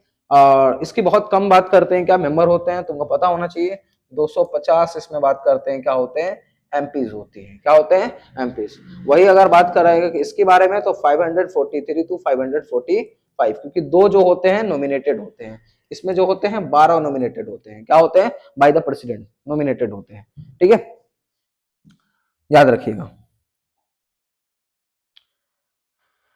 इसको बात करते हैं राज्यसभा नेवर डिस्ट्रॉयड, कभी भी बात करते हैं क्या, डिस्ट्रॉयड, सॉरी डिस्ट्रॉयड नहीं बोल सकते हैं इसको, डिसॉल्व बोल सकते हैं, ठीक है। द राज्यसभा इज नेवर क्या dissolve, that's called a parliament house, ठीक है। वही अगर वहां पे अगर बात करें तो वो डिसॉल्व हो जाती है, ठीक है। क्वेश्चन आएगा इसमें कि लोकसभा राज्यसभा के बीच में बताएं, हाँ ठीक है। तो इसमें कितना होते हैं लोकसभा के, 543 होते हैं, 5 साल के लिए भी होते हैं, और ये जो होते हैं वो हमारे 12 जो होते हैं नॉमिनेटेड होते हैं। देखिए मैंने अभी बताया कि 12 नॉमिनेटेड होते हैं, 12 यहाँ पे नॉमिनेटेड लिखा हुआ है, ठीक है, बाय द प्रेसिडेंट, प्रेसिडेंट के द्वारा 12 नॉमिनेटेड होते हैं। किस बेसिस पे होते हैं तो बोल दीजिएगा कि सर किस बेसिस पे होते हैं, तो देख लो यार, इस पे जो 12 नॉमिनेटेड होते हैं, वो नॉमिनेटेड जो होता है वो बात करते हैं क्या, लिटरेसी पे बात करते हैं, बेसिस पे होता है, लेक्चरल बात करते हैं, साइंस आर्ट एंड सोशल्स, क्या जो सोशल सर्वेंट है उसके थ्रू में बात कर देखा जाए, जो समाज सेवी टाइप में होते हैं। पावर अगर बात किया जाए तो यहाँ पे नन बात करते हैं मनी बिल्स के अलावा, हर एक बिल में वो वहां पे उनकी बिल में उनकी मेजोरिटी होनी ही चाहिए, हर एक बिल में मेजोरिटी बात करते हैं। मनी बिल में वो बस एडवाइस दे सकता है, सजेशन प्रोवाइड कर सकता है, पर वो सजेशन लोकसभा मानेगी या नहीं मानेगी वो लोकसभा के ऊपर है, वो ऐसा कुछ नहीं है। दूसरा, कॉन्स्टिट्यूशंस में अमेंडमेंट भी ला सकती है, ठीक है। ये क्वेश्चंस बात करते हैं क्या, मोशंस एंड रिसोल्यूशंस की बात करता है, ठीक है। दूसरा, ये बात करते हैं प्रेसिडेंट, वाइस प्रेसिडेंट, जज of supreme court and high court को हटाने का पावर है इसके पास, ठीक है। और ये अगर बात करें तो इसके बात करते हैं क्या, रिमूव कर सकता है ये वाइस प्रेसिडेंट को। दूसरा, ये पार्लियामेंट के पावर को, लॉ को बनाने में काम करता है, मतलब स्टेट लिस्ट को पूरे तरीके से लीड कर रहा है, क्या कर रहा है, लीड कर रहा है, ये इसके पास पावर है। राज्यसभा जो है वो प्रोटेक्ट करता है हमारे पावर को, मतलब कि इनके पास पावर होता है, स्टेट की पावर होती है, ठीक है। तो इनके पास लगभग लगभग सभी चीजें है। स्पेशल से अगर पावर की अगर बात करें तो मैंने बताइए। अब आ जाता है राज्यसभा, राज्यसभा और लोकसभा, सॉरी लोकसभा का क्या काम होता है, तो बता दिया कि सर इसमें डायरेक्ट इलेक्शंस के थ्रू में हम आते हैं, ठीक है, और 5 साल के लिए यहाँ पे होते हैं, और ये इसको प्राइम मिनिस्टर के बात करते हैं क्या, ये हाउस को कैन बी, ये डिसॉल्व हो सकता है इफ द प्राइम मिनिस्टर अगर ने एडवाइस कर दिया प्रेसिडेंट को तो वो खत्म हो सकता है, फ्रेश इलेक्शन हो जाएगा, फिर नो पार्टी अगर कोई पार्टी अगर नहीं अगर जीत रही है तो इसमें। तो अगर इसमें अगर हम बात करें तो पावर की बात करें तो पावर तो यार इसके पास ज्यादा है, ठीक है, क्योंकि concurrent list and union list दोनों ही इनके हाथ में होती है। कंकरेंट लिस्ट क्या होता है, तो बोल दिया करेंट लिस्ट में स्टेट एंड सेंट्रल में दोनों ही पावर होती है, लेकिन अगर बात किया दोनों के बीच में लड़ाई हो तो किसकी बात है, तो सेंट्रल की हमेशा ही चलती है, क्योंकि इसके पास मेंबर ज्यादा होते हैं, ठीक है। तो इसमें बस यूनियन लिस्ट और बात करते हैं कंकरेंट लिस्ट दोनों होता है, दोनों को वो इंट्रो कर सकते हैं, और ये मनी बिल और दोनों मतलब दोनों पे ही बात कर सकते हैं, मनी बिल हो या वो नॉर्मल बिल हो, ये दोनों पर ही बात कर सकते हैं। बजट लेके आते हैं, एनुअल बजट हो, टैक्स बेसिस हो, सब पे कंट्रोल जरा अगर बात किया जाए तो सबसे ज्यादा कंट्रोल अगर इन्हीं की होती है। कॉन्स्टिट्यूशन में अमेंडमेंट कर सकते हैं, ठीक है, इमरजेंसी लेकर आ सकते हैं, वाइस एंड प्रेसिडेंट ये कोर्ट वगैरह सबको रिमूव कर सकते हैं, जितनी भी कमेटियां हैं ये सब चीज को रिपोर्ट कर सकते हैं, तो इनके पास बहुत ज्यादा पावर होती है, ठीक है।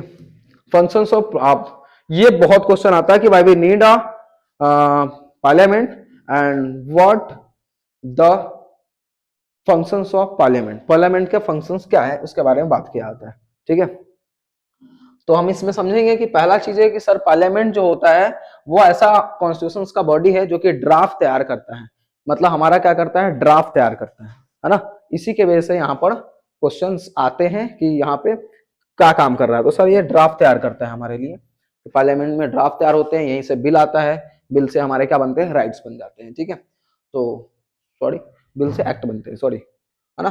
तो कंट्रोल की अगर मैं बात करूं तो एग्जीक्यूटिव को पूरी तरीके से कंट्रोल करता है पार्लियामेंट, है ना, कि क्या है बताओ, सही कर रहे हो कि नहीं कर रहे हो, कितना इम्प्लीमेंट हुआ है नहीं हुआ है ना, डांट फटकार कर सकती है, इतना पावर है इसके पास, ठीक है। रिप्रेजेंटेटिव होती है कि हमारे हमारे हमारे देश के लिए कि हर एक सिटीजन्स को हमारे हर चीज व्यू में बात करते हैं, रीजन बेसिस पे, सोशल बेसिस पे, इकोनॉमिक्स बेसिस पे, रिलीजियस ग्रुप के, डिफरेंट कंट्री के लोग यहाँ पे रिप्रेजेंट कर रहे होते हैं, अलग अलग कास्ट के अलग अलग रिलीजन्स के लोग यहाँ पे रिप्रेजेंट करते हुए दिखते हैं। दूसरा डिबेट फंक्शंस है, डिबेट हमेशा ही एक अलग कंक्लूजन लेकर आता है, और कंक्लूजन से एक रिजल्ट आती है, और वो रिजल्ट जो होता है वो सोसाइटी के लिए अच्छा बुरा होते हैं, है ना, वो नहीं बोल सकते हमेशा अच्छा होता है पर होते हैं, ठीक है। अगर हम बात करें तो सर कानून कैसे बनता है, तो पहले बात करते हैं बिल होती है जो ड्राफ्ट के रूप में आता है, ठीक है।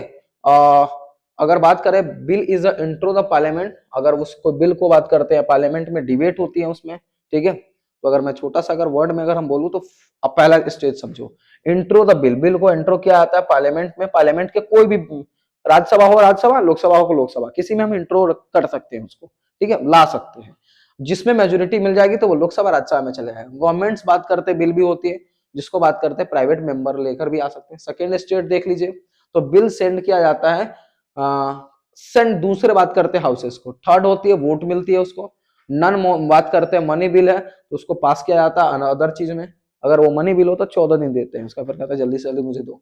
फाइनल अगर बात करें तो बिल जो होती है वो बात करते हैं डिसएग्री अगर हो गया तो ठीक है, नहीं हुआ तो बात करते हैं क्या होगा, डेडलॉक में डाल दिया जाता है उसको, नहीं अगर हो गया तो हो जाएगा। मनी बिल है तो 14 दिन के लिए, मैंने बताया 14 दिन के लिए होती है, उसका फिर वो राज्यसभा उसको एक्सेप्ट ही मानता है, कहता रहना रख, नहीं देना, 14 दिन में एक्सेप्ट। उसके बाद फिर प्राइम मिनिस्टर के पास जाता है, फाइनल प्राइम मिनिस्टर उसको सिग्नेचर कर देते हैं तो वो बिल बन जाता है। क्वेश्चन आएगा आपको, ठीक है, कि हमारे किस तरीके से जो हमारे लॉ जो होते हैं produce for parliament to make a law, law किस तरीके से प्रोड्यूस होते हैं और कैसे बनते हैं, तो पहले बता देता हूं, पहले देख लो यहीं पे बता दे रहा हूं कि सर पहले जो होते हैं ड्राफ्ट होते हैं, ड्राफ्ट जो है वो किसी भी बात करते में जा सकता है, या वो बात करते हैं क्या हो, राज्यसभा हो या वो लोकसभा हो, ठीक है। दो तरह के ड्राफ्ट हो सकते हैं, दो तरह के बिल होते हैं, ठीक है, एक मनी बिल भी हो सकता है, ठीक है, एक नॉर्मल बिल भी हो सकता है, नॉन बॉली बात करते हैं मनी बिल भी हो सकता है। अगर वो राज्यसभा में अगर गया है तो वो बात करते हैं क्या एक और चीज है, मनी बिल जो है कभी राज्यसभा में नहीं जाएगा, वो लोकसभा से इधर जाएगा, ठीक है। तो राज्यसभा लोकसभा को देगा, ठीक है। और बात करते हैं क्या होती और लोकसभा जो है राज्यसभा को प्रोवाइड करेगी, ठीक है। अगर ये दोनों में हो जाएंगे तो यहाँ पे आके प्रेसिडेंट के पास आएगा और प्रेसिडेंट इसको सिग्नेचर कर देगा, तो यहाँ पे क्या बन जाएगा, ये जो यहाँ पे जो ड्राफ्ट है यहाँ पर बिल हो जाती है, ठीक है। और बिल जो अगर प्रेसिडेंट यहाँ पे साइन कर दिए हैं तो ये एक्ट बन जाता है, क्या बन जाता है, एक्ट बन जाता है, कि ये यहाँ पे कानून बन गई है, क्या बन गई है, कानून बन गई है। सुनते रहिएगा, अब बड़ा कर दे रहा हूं। अब जो एक इसमें क्वेश्चन आता है कि किस तरीके से हमें पार्लियामेंट जो है वो कंट्रोल करता है ओवर एग्जीक्यूटिव पे। तो एग्जीक्यूटिव सीधी बात करते हैं सर पावरफुल, बोलते हो कि सर कभी कभी किसी किसी के माइंड में आता रहता है कि सर आईएएस आईपीएस इतने ज्यादा पढ़े लिखे होते हैं फिर भी सर एमएलए एमपी या एमएलए के पास सैल्यूट क्यों कर रहा था। बिकॉज हमारा देश जो है वो डेमोक्रेटिक है। डेमोक्रेटिक में सबसे बड़ी चीजें ये होती है कि हमें जो लोग द्वारा जो बनाए गए हैं वो सबसे सुपर पावर है, उन्हीं के पास पावर होती है, क्योंकि हम लोग लोकतांत्रिक देश में रहते हैं। तो हमें उसी के लिए हम उनको बात कर रिस्पेक्ट करते हैं, क्योंकि लोगों ने भेजा है। और हम लोग आईएएस और आईपीएस भी लोगों के लिए बने हैं, क्योंकि वो पब्लिक बात करते सर्वेंट है ना, लोगों के लिए वो काम कर रहे हैं, सर्विस सेंटर में काम कर रहे हैं। दैट्स वाई वो उनको कहीं ना कहीं कंट्रोल कर रहे होते हैं, डिबेट में भी हर चीज। अब बोलिएगा सर पार्लियामेंट एक्सरसाइज कैसे का, उसका क्या काम होता है, तो पहला जो आता है उसके पास क्वेश्चन आवर होते हैं, शुरुआती जो होती है उसमें आप क्वेश्चन कर सकते हैं। दूसरा जीरो आवर होता है, कोई भी बात करते हैं मैटर पे आप बातें कर सकते हैं उसमें, ठीक है, जीरो आवर होते हैं, ठीक है। हर तरीके फाइनेंस कंट्रोल होता है उसके पास, किस तरीके से इसको एग्जीक्यूटिव पे काम कर सकते हैं। तो पहले ये चीजें हैं कि सर उसमें डिबेट और जीरो पे कर सकते हैं। दूसरा अगर बात किया जाए तो उसके पास जितने भी लॉ बना लेते हैं, लॉ से के थ्रू में उसको कंट्रोल कर सकते हैं किसी भी बंदे को। फाइनेंशियल बात करते हैं कंट्रोल, जितने भी एग्जीक्यूटिव होते हैं उसके मतलब कि फाइनेंशियल की जितनी भी होती है उनके पास होती है, तो ये कंट्रोल कर सकता है। नॉन बात करते हैं क्या, कॉन्फिडेंस मोशंस ला सकते हैं, किसी के हम देखेंगे कि अच्छा काम नहीं कर रहा है तो इसके पीछे ला देंगे कि यार मुझे विश्वास नहीं हो रहा है, तो वो कर सकते हैं। पेमेंट की बहुत ये कमिटीज वगैरह बहुत कम ही पूछी जाती है, तो होगा तो मैं बता दूंगा, लेकिन बहुत कम पूछी जाती है इसके बारे में, ठीक है। नीड ऑफ ए कॉन्स्टिट्यूशन बताए हुए थे कि पहला चीज है कि ये हर एक न्यू लेजिस्लेचर जो है हमेशा ही क्या करता है, टाइम टू टाइम हमारे लिए काम करता है, क्योंकि लोगों के इंटरेस्ट को लेकर ये आगे आता है ना। फाइनेंशियल कंट्रोल करता है, गवर्नमेंट के रेवेन्यू वगैरह ये सब चीज, पब्लिक फंड्स है ना, ये विदाउट पार्लियामेंट बात करते हैं परमिशन से ऐसा कुछ नहीं हो सकता है ना। ये ऑर्गन ऐसा काम है जो कि बात करते हैं क्या हमारे लिए अलग अलग तरह की लॉ लेकर आते हैं, तो इनकी जरूरत। तीन फीचर्स बताइए पार्लियामेंट की, तो पार्लियामेंट पहला चीज है तो बायो बात करते हैं क्या केमिली है, जो 6 तरीके से देश को मिलता है। बताइए 6 देश के बारे में, 6 राज्यों के बारे में बताएं, सॉरी ठीक है, देश के बारे में, सॉरी सॉरी, ठीक है। पार्लियामेंट जो है प्रेसिडेंट, लोकसभा एंड राज्यसभा के थ्रू में चलती है। पार्लियामेंट को 3 तरीके से बांटा गया है, ठीक है, प्रेसिडेंट, लोकसभा एंड राज्यसभा, ठीक है। अपर हाउस जो है वो पार्लियामेंट की बात करते हैं, होते हैं चैम्बर जो होते हैं वो जो कभी भी डिसॉल्व नहीं होते हैं। वही बात करते हैं, एक लोअर हाउस होता है जिसको हम पब्लिक बात करते हैं, पीपल्स ऑफ हाउस बोलते हैं, वो डिसॉल्व हो सकते हैं, ठीक है, अपने टाइम से पहले। मेंबरशिप जो होती है बोथ की इक्वल नहीं होती है, ठीक है। सुपर लॉ बॉडी होती है वो, पावर दोनों हाउस का इक्वल नहीं होता है, ठीक है। पावर अगर फुल अगर बात किया जाए तो लोकसभा जो होती है ज्यादा राज्यसभा से ज्यादा शक्तिशाली होती है, बट फ्यू मैटर में लोकसभा के पास बहुत ज्यादा पावर है, ठीक है। लोकसभा राज्यसभा के बेसिक की देख लीजिए कि पावर क्या क्या है। तो पहला चीजें देखा जाऊं तो लोकसभा जो है वो बात करते हैं मनी बिल और नॉन मनी बिल को दोनों को लेकर आ सकता है, एंट्रो कर सकता है, ठीक है। जबकि ये ऐसा नहीं है, नॉन बिल मनी बिल को ही लेकर आएगा, मनी बिल में बस सजेशन प्रोवाइड कर सकता है, ये इसकी सबसे बड़ी चीज है। दूसरा ये बात करते हैं क्या हमारे पास टैक्सेशन को थ्रू में बात करते हैं क्या, हमारे पास बजट एनुअल फंड बात करते हैं क्या, फाइनेंशियल बात करते हैं, स्टेटमेंट ये लाएगा, जबकि ये ऐसा नहीं है, कॉन्स्टिट्यूशन का अमेंडमेंट कर सकता है। जबकि ये भी एक क्वेश्चन कर सकता है, कॉन्स्टिट्यूशन का अमेंडमेंट कर सकती है, एग्जीक्यूटिव को पूरे तरीके से कंट्रोल कर सकता है, सेम ये भी एग्जीक्यूटिव को कंट्रोल कर सकता है सेम तरीके से चीजों में, ठीक है। बहुत सारे चीजों को रिमूव कर सकता है, जैसे प्रेसिडेंट को, वाइस प्रेसिडेंट, जज, सुप्रीम कोर्ट के जज, हाई कोर्ट के जज को भी रिमूव करने में कर सकते हैं, सेम इनके पास भी वही पावर है, ठीक है। इनके पास अलग अलग कमेटी को रिपोर्ट भेज सकते हैं, ये स्टेट के कमेटी को जितनी भी है उनको रिपोर्ट भेज सकते हैं। ये देखिए फंक्शन है पार्लियामेंट के, फंक्शंस को मैंने बता रखे हैं, जो भी मैंने बताया कि लेजिस्लेटिव फंक्शंस में क्या है, तो ये हमारे पास बिल लेकर आते हैं, एग्जीक्यूटिव को कंट्रोल करने में हमारे पास अकाउंटेंसी को पूरे तरीके से अपने पास रखते हैं, फाइनेंस फंक्शंस को रखते हैं, रिप्रेजेंटेटिव है, डिबेट फंक्शंस को बात बता रहे हैं, ठीक है। ये सब चीजें देखो इसमें मैप आ सकता है, 6 जो राज्य बताया हूँ, ठीक है, जिनके पास नीचे है, तो उत्तर प्रदेश यहाँ पे है, बिहार, महाराष्ट्र, ठीक है, का बात करते हैं क्या, कनाडा, आंध्र प्रदेश और तमिलनाडु, ये तीन जो है एक जगह है, इधर आंध्र, तेलंगाना, बात करते हैं क्या, कर्नाटका, महाराष्ट्र, उत्तर प्रदेश, बिहार, बिहार इधर है, उत्तर प्रदेश, ठीक है। अब आता हूँ क्या, जुडिशरी पे आता हूँ, ठीक है। Why we need a judiciary, तो हमें बात करते हैं, पहले हम समझेंगे कि जुडिशरी की नीड क्यों है। तो पहली बात ऐसी वाली बात हो गई कि आपको पूरा 56 प्रकार के भोग दे दिया गया है, ठीक है, और खाने की बात नहीं दे दी गई है, मतलब खाना नहीं है। तो वही वाला हाल है कि हम डेमोक्रेटिक कंट्री में रहेंगे, लेकिन हमें वो राइट्स नहीं दिया जाए, वो राइट्स पे जस्टिस ही नहीं मिलेगा, है ना। तो क्या फायदा उतना हमें रहने से, है ना, जहाँ पे मुझे जस्टिस ही नहीं मिल रहा है। तो ये पहली बात ये है कि एजुकेटिव जो है वो ऐसा कोर्ट है जो इंटरप्रेट करता है लॉ को लेकर, और बात करते हैं क्या, पॉलिटिकल फंक्शंस को लेकर। ये मुझे इंडिपेंडेंट जुडिशरी बहुत जरूरी होती है। इंडिपेंडेंट जो होता है, जो भी हमारे पास इंडिपेंडेंट जुडिशरी नहीं होगी तो हम लोग क्या करेंगे, हम लोग अच्छे तरीके से काम नहीं कर पाएंगे, है ना, या सोसाइटी अच्छी नहीं हो पाएगी, ठीक है।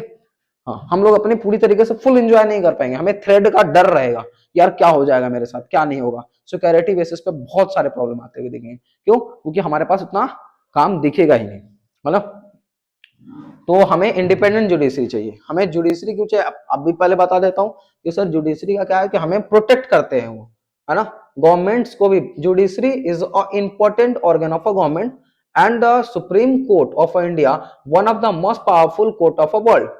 if the its play to important role and interpreting and the protecting the fundamental rights of a citizens, वो citizens के लिए है, हमें प्रोटेक्ट भी करते हैं और हमारे बात करते हैं राइट्स को, क्या करते हैं, वो फंडामेंटल राइट्स को प्रोटेक्ट करते हैं। हमें प्रोटेक्ट कर रहे हैं, मतलब वो फंडामेंटल राइट्स को प्रोटेक्ट कर, मतलब हमें प्रोटेक्ट कर रहे हैं, बिकॉज हमारे पास कोई भी तरह का, हमारे पास एक्सपोर्टेशन नहीं होगा हमारे से, हमें हमें इक्वलिटी मिलेगी, हमें फ्रीडम मिलेगा, हमें रिलीजियस फ्रीडम मिलेगा, हम कहीं भी जा सकते हैं, आ सकते हैं, स्पीच दे सकते हैं। मैं आज के पास पढ़ा रहा हूँ, कुछ भी पढ़ा रहा हूँ, हो सकता है मैं चार चीजें गवर्नमेंट्स के खिलाफ भी बोल दूं, है ना, या चार चीजें मैं जो मैं बात करते हैं गवर्नमेंट्स के फ्लेवर में बोल दूं, मैं अपनी चार चीजें मैं सोसाइटी के कुछ खराब चीजें बोल दूं कि हाँ यहाँ पे ये प्रॉब्लम है। हमें क्यों क्यों क्योंकि हमें पता है कि हमें जुडिशरी ने उतना पावर दिया, हमें कॉन्स्टिट्यूशन ने पावर दिया है ना, क्योंकि हम स्पीच कर सकते हैं, हमें अच्छे तरीके से बातें कर सकते हैं। तो यहाँ पर देखिए नीड ऑफ इंडिपेंडेंट जुडिशरी, अगर इंडिपेंडेंट जुडिशरी नहीं होगा तो वो जस्टिस कैसे दे पाएगा, वो किसी ना किसी के फेवर में चले जाएंगे ना। तो हमें ऐसा होना चाहिए कि वो जुडिशरी जो हो वो पूरी तरीके से क्या हो, इंडिपेंडेंट हो, क्या हो, इंडिपेंडेंट हो।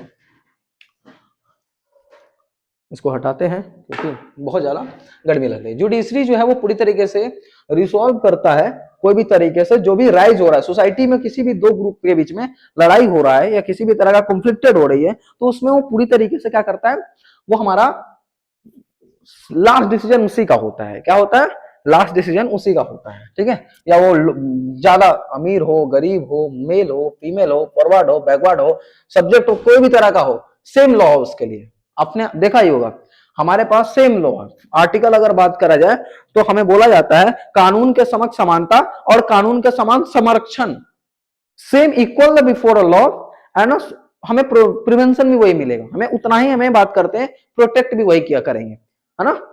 तो ये चीजें गए। दूसरा बात करते हैं, अगर बात किया जाए इस पे आ जाओ कि नीड ऑफ, हमें क्यों जरूरत है। तो पहला पहला प्रिंसिपल रो करता है जुडिशरी को, जो प्रोटेक्ट करता है हमारे लॉ को। अगर वो पूरी तरीके से सुपर नहीं होगा, अगर सबसे ऊपर नहीं होगा, है ना, तो वो प्रोटेक्ट कैसे करेगा किसी को, है ना। दूसरा, हमें इंडिविजुअल, कोई भी इंडिविजुअल या किसी भी तरह का सेटलमेंट करना है तो वो वही करता है। अगर वो किसी में चला जाएगा तो वो डिक्टेटर हो जाएगा ना। तो ये चीजें हैं, ठीक है। इंडिपेंडेंट जुडिशरी का पहले है कि एजुकेटिव और लेजिस्लेटिव के बीच में हमेशा कॉन्फ्लिक्टेड बनता हुआ दिखता है, तो वो एक ऐसा है जो कि डिलीवर कर सकता है जस्टिस को, ठीक है। अनदर, और बात करते हैं क्या ऑर्गन होते हैं गवर्नमेंट्स के, वो इंटरफेक्ट नहीं है, वो किसी भी तरह का इंडिपेंडेंट की मत देखो, वो किसी भी तरह के, कोई भी दोनों लेजिस्लेटिव या एजुकेटिव, वो उसको कोई उसको किसी तरह का एडवाइस नहीं दे सकता है, किसी भी तरह का एडवाइस नहीं दे सकता है ना। मैं तुम्हारे में इंटरकनेक्ट ही नहीं हूं, ठीक है। दूसरा, अदर ऑर्गेनिज्म होते हैं, शुड नॉट बाय इंटरफेक्ट, इंटरफेयर नहीं करेगा वो किसके डिसीजन ऑफ अ जुडिशरी। कभी भी देखते हो ना, अभी देखो बिहार में बात करते हैं, दिल्ली में क्या हो गया, कितनी बड़ी, मतलब कुछ भी चीजें अगर हो रहा है, देखिए हमारे केजरीवाल साहब गए हुए थे जेल में, तो चीजें कहीं भी अगर कुछ भी हो रहा है तो कोई भी बड़े बड़े आदमी पे कोई इल्जाम लगता है, वो डायरेक्ट कहता है कि हाँ डिस्ट्रिक्ट कोर्ट ने नहीं दिया है तो हम क्या करेंगे, हम हाई कोर्ट में चले जाएंगे। हाई कोर्ट ने नहीं दिया, बात सुप्रीम कोर्ट में, पर सुप्रीम कोर्ट से अगर मिल गया तो हाँ ओके फाइन, क्योंकि हम उस चीज को मानते हैं, क्योंकि वहां पे जो चीजें मिल रही है वो लास्ट है डिसीजन। जज may be able to perform a function without any fear of और फेयर और फेवर, किसी भी तरह का ना उसके पास फेवर होता है ना ही उसके फेयर होता है, किसी भी तरह का विदाउट एनी फेयर, क्योंकि उसका वो किसी भी तरह के वो लेजिस्लेचर जैसे एजुकेटिव को वो क्या है अकाउंटेंसी और बात करते हैं डिबेट के बेसिस पे उसको काउंटर अटैक कर सकता है, पर यहां पर ऐसा कुछ भी नहीं है। वो अकाउंटेंसी के पास आई नहीं, अब मेरे को नहीं, अब इसके पास आप नहीं हो, आप मुझे सैलरी या वगैरह कुछ नहीं दोगे, वो हम कर लेंगे, कॉन्स्टिट्यूशन हमें देता है, आपको देने की कोई जरूरत नहीं है, हमें कॉन्स्टिट्यूशन दे देगा, मतलब हम कुछ भी कर सकते हैं, है ना। Provide the protect the independent बात करते हैं, हमें करना चाहिए पहला चीज है तो हमें अपॉइंट कैसे होते हैं, चीफ जस्टिस हमारा अपॉइंट कैसे होता है, ठीक है। तो चीफ जस्टिस हमारे अपॉइंट जो होते हैं सुप्रीम कोर्ट वाले, स्ट्रक्चर ऑफ बात करते हैं प्रेसिडेंट के द्वारा होता है, ठीक है। तो अब बात करते हैं स्ट्रक्चर, तो स्ट्रक्चर तुम्हें मैंने बता ही दिया है कि बात करते हैं सुप्रीम कोर्ट ऑफ इंडिया होते हैं, उसके बाद हाई कोर्ट, डिस्ट्रिक्ट कोर्ट है ना, सब ऑर्डिनरी कोर्ट होते आते हैं, ठीक है। अच्छा इसमें है रिट्वीट के बारे में बात, मैं वहां पे ढूंढ रहा हूं, जो बात करते हैं सुप्रीम कोर्ट ऑफ इंडिया होता है वो हमारा बात करते हैं क्या, हाई कोर्ट बात करते हैं, सबसे हाईएस्ट कोर्ट होता है, वो सभी कोर्टों को डिसाइड करता है और उसी के अंदर वो सभी रहते हैं, क्या ना ट्रांसफर जो जितना भी उसको जितने भी हाई कोर्ट के जज है उसको ट्रांसफर वगैरह सब चीजें कर सकता है, वो किसी भी केस को किसी भी कहीं पे डाल सकता है, वो मतलब अगर लोकतांत्रिक डेमोक्रेटिक बात करते हैं कंट्री में अगर कोई जॉब है और जो सबसे बढ़िया है तो वो सुप्रीम कोर्ट के जज सबसे बेस्ट, है ना, कोई तरह का दबाव नहीं, मतलब कोई कहता है ना कि यार जॉब है बाउंड है, बट इसमें हर चीजें फ्री है, आप कॉन्स्टिट्यूशन के अकॉर्डिंग काम करो प्रॉपर से फ्री है, और कॉन्स्टिट्यूशन क्या है कुछ भी नहीं, बहुत इजी है, यहाँ पर ह्यूमैनिटी सबसे ज्यादा है, इंसानियत की धर्म को देखा जाता है, अगर कोई आदमी कॉन्स्टिट्यूशन को अच्छे से समझता है तो वो देखा जाता है कि कहाँ पे सबसे ज्यादा इंसान है। हाई कोर्ट की अगर बात करें तो लोअर कोर्ट को हेयर को वो कहीं भी वो अपने अंदर कर सकता है, किसी भी इश्यूज को फंडामेंटल राइट्स के इश्यूज को देख सकता है ना, वो कंट्रोल कर सकता है सभी बोर्ड को, है ना, और दूसरा स्टेट को पूरी तरीके से वो डील कर सकता है, ठीक है। डिस्ट्रिक्ट कोर्ट की अगर बात करें तो डिस्ट्रिक्ट के जितने भी चीजें होते हैं उसको पूरा ध्यान में रखता है, और क्रिमिनल या नन बात करें क्रिमिनल चीजों को कोर्टों मतलब कि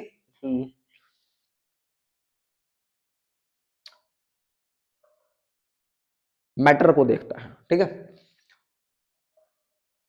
रीट की बात करें तो देख लीजिए, मैं रीट अभी बता दे रहा हूं, इसमें रीट के बारे में दिया ही होगा, देखो इसमें के बारे में दिया होगा नहीं दिया होगा तो मैं बता दूं, इसके बारे में ना ही देखो तो सही है, इम्पैक्ट तो लो, इतना जुडिशरी के बारे में पढ़ने की जरूरत नहीं है, सीधे समझो इधर आ जाकर जुडिशरी क्या है।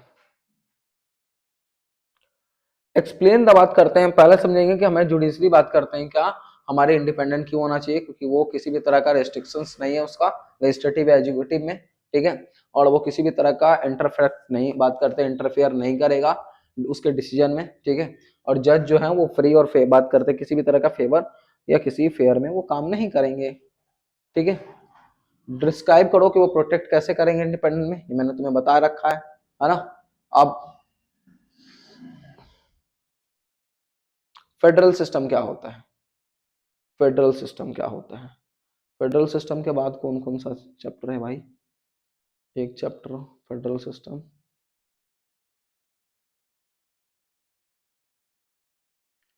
फिर लोकल बॉडी और वो है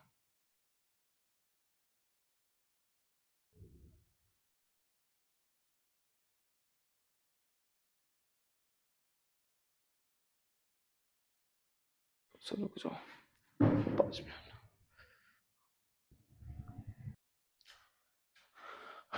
फेडरल सिस्टम के बारे में मैं बात करने जा रहा हूँ, ठीक है। तो फेडरल सिस्टम के बीच में कुछ चीजें चल रही हैं, रुक रहे हैं बीच में, है ना, फर्स्ट एक्सपीरियंस है इतना ऑफलाइन तो अलग ही दिखता है, पर ऑनलाइन एक अलग ही तरह का है, ठीक है। तो इसके बेसिस पे तो आइए हम पहले बात करते हैं फेडरल सिस्टम की बात करते हैं। फेडरल सिस्टम एक बस सीधे समझो कि सेंट्रल गवर्नमेंट और स्टेट गवर्नमेंट दोनों मिलकर अच्छे से काम करना ही कहलाता है फेडरल, ठीक है। जो हर चीज में मिलकर, जैसे अगर मैं छोटी सी बात करूं तो state government and central government मिलकर काम कर रहा है। जैसे बात करते हैं हॉरिजॉन्टल, बात करते हैं स्कीम से मिलकर काम कर रहे हैं, जैसे लेजिस्लेचर, एग्जीक्यूटिव, जुडिशरी सब मिलकर काम कर रहे हैं। इसी को हम फेडरल सिस्टम बोलते हैं, जहां पर बैलेंस ऑफ पावर होता है, जहां पे अलायंस होती है, उसी को हम बोल फेडरल सिस्टम में, जहां पे मिलकर, एकजुट मिलकर, डाइवर्सिटी के साथ भी हमें यूनिटी दिखता है, वही हम फेडरल सिस्टम बोल रहे हैं, ठीक है। इसमें मिक्स मोड बोला जा रहा है, government mix mode of a government, इसको हम फेडरल सिस्टम बोलते हैं, जहां पर हम सब मिलकर काम कर रहे हैं, ठीक है। वहां पे हम लोग सब मिलकर काम कर रहे हैं, जहां पे सेंट्रल गवर्नमेंट कंबाइन होता है, central government and the regional government सभी मिलकर एक सिंगल पॉलिटिकल सिस्टम को लेकर काम कर रहे हैं, मतलब कमांड कर रहे हैं। फेडरल जो है वो पॉलिटिकल जो बात करते हैं मेंटेन करता है, हमारे हम लोग साथ मिलकर काम कर रहे हैं, और एक डेमोक्रेटिक बात करते हैं पॉलिसी से इंटीग्रेट करवा रहे हैं दुनिया को, है ना। यही हमारा फेडरल सिस्टम है, ठीक है। हमारे यहाँ ज्यादा बात करते हैं क्या है, बहुत सारे लैंग्वेज है, पर हमने 22 लैंग्वेज को लेकर आगे बात करी है। तो कुछ कुछ कंसेप्ट आइडिया देखो फेडरल सिस्टम को लेकर। फेडरल सिस्टम एक ऐसा चीज है जहां पर हमने देखा कि हमने हमारे यहाँ फेडरल सिस्टम, अमेरिका की अगर बात करें, सॉरी सॉरी, है ना, अमेरिका की अगर बात करा जाए तो सर अमेरिका में बात करते हैं क्या सर, ड्यूल बात करते हैं क्या, सिटीजनशिप है हमारे पास एक ही तरह का। मैं बिहार से हूँ, तो मैं ऐसा नहीं है कि मैं बिहारी भी हूँ, नहीं ऐसा कुछ नहीं। वहां पे मैं इलेक्शन बात करते हैं, स्टेट इलेक्शन होता है तो हम प्रॉपर तरीके से क्या करते हैं, वोट देते हैं। पर हम बात करते हैं, पहले हम बोलेंगे sir I am Indian, not a Gujarati Bihari, है ना। जैसे बोला है कि sir Gujarati Bihari as well as Indian, हम लोग इंडियन भी है, ठीक है। तो ये पॉलिसी जो है हमारी रिस्पॉन्सिबिलिटी हमारी दी है, मतलब separating a system of a government, है ना। दूसरा अगर सोर्स ऑफ पावर की बात, सोर्स की बात करें तो सेंट्रल गवर्नमेंट को अलग बात करते हैं, रीजनल गवर्नमेंट को, लोकल बॉडीज को अलग तरह का, स्टेट गवर्नमेंट है अलग बने हुए, तो साथ साथ मिलकर एक कॉन्स्टिट्यूशन की यही खूबसूरती है। यहाँ पर सोर्स ऑफ पावर, जैसे आपने देखा कि आपने अभी फेडरल सिस्टम में मैं देखूंगा तो इसमें बात करते हैं यूनियन, बात करते हैं list, state list and concurrent list.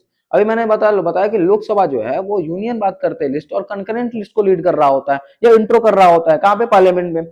वही राज्यसभा जो है वो क्या कर रहा है होता है, वो हमारा हमारा स्टेट बात करते लिस्ट को इंट्रो कर रहा होता है। कंकरेंट लिस्ट भी इंट्रो कर सकता है, ऐसा नहीं है, लेकिन स्टेट लिस्ट बात करते क्या इंट्रो कर रहा होता है, ठीक है।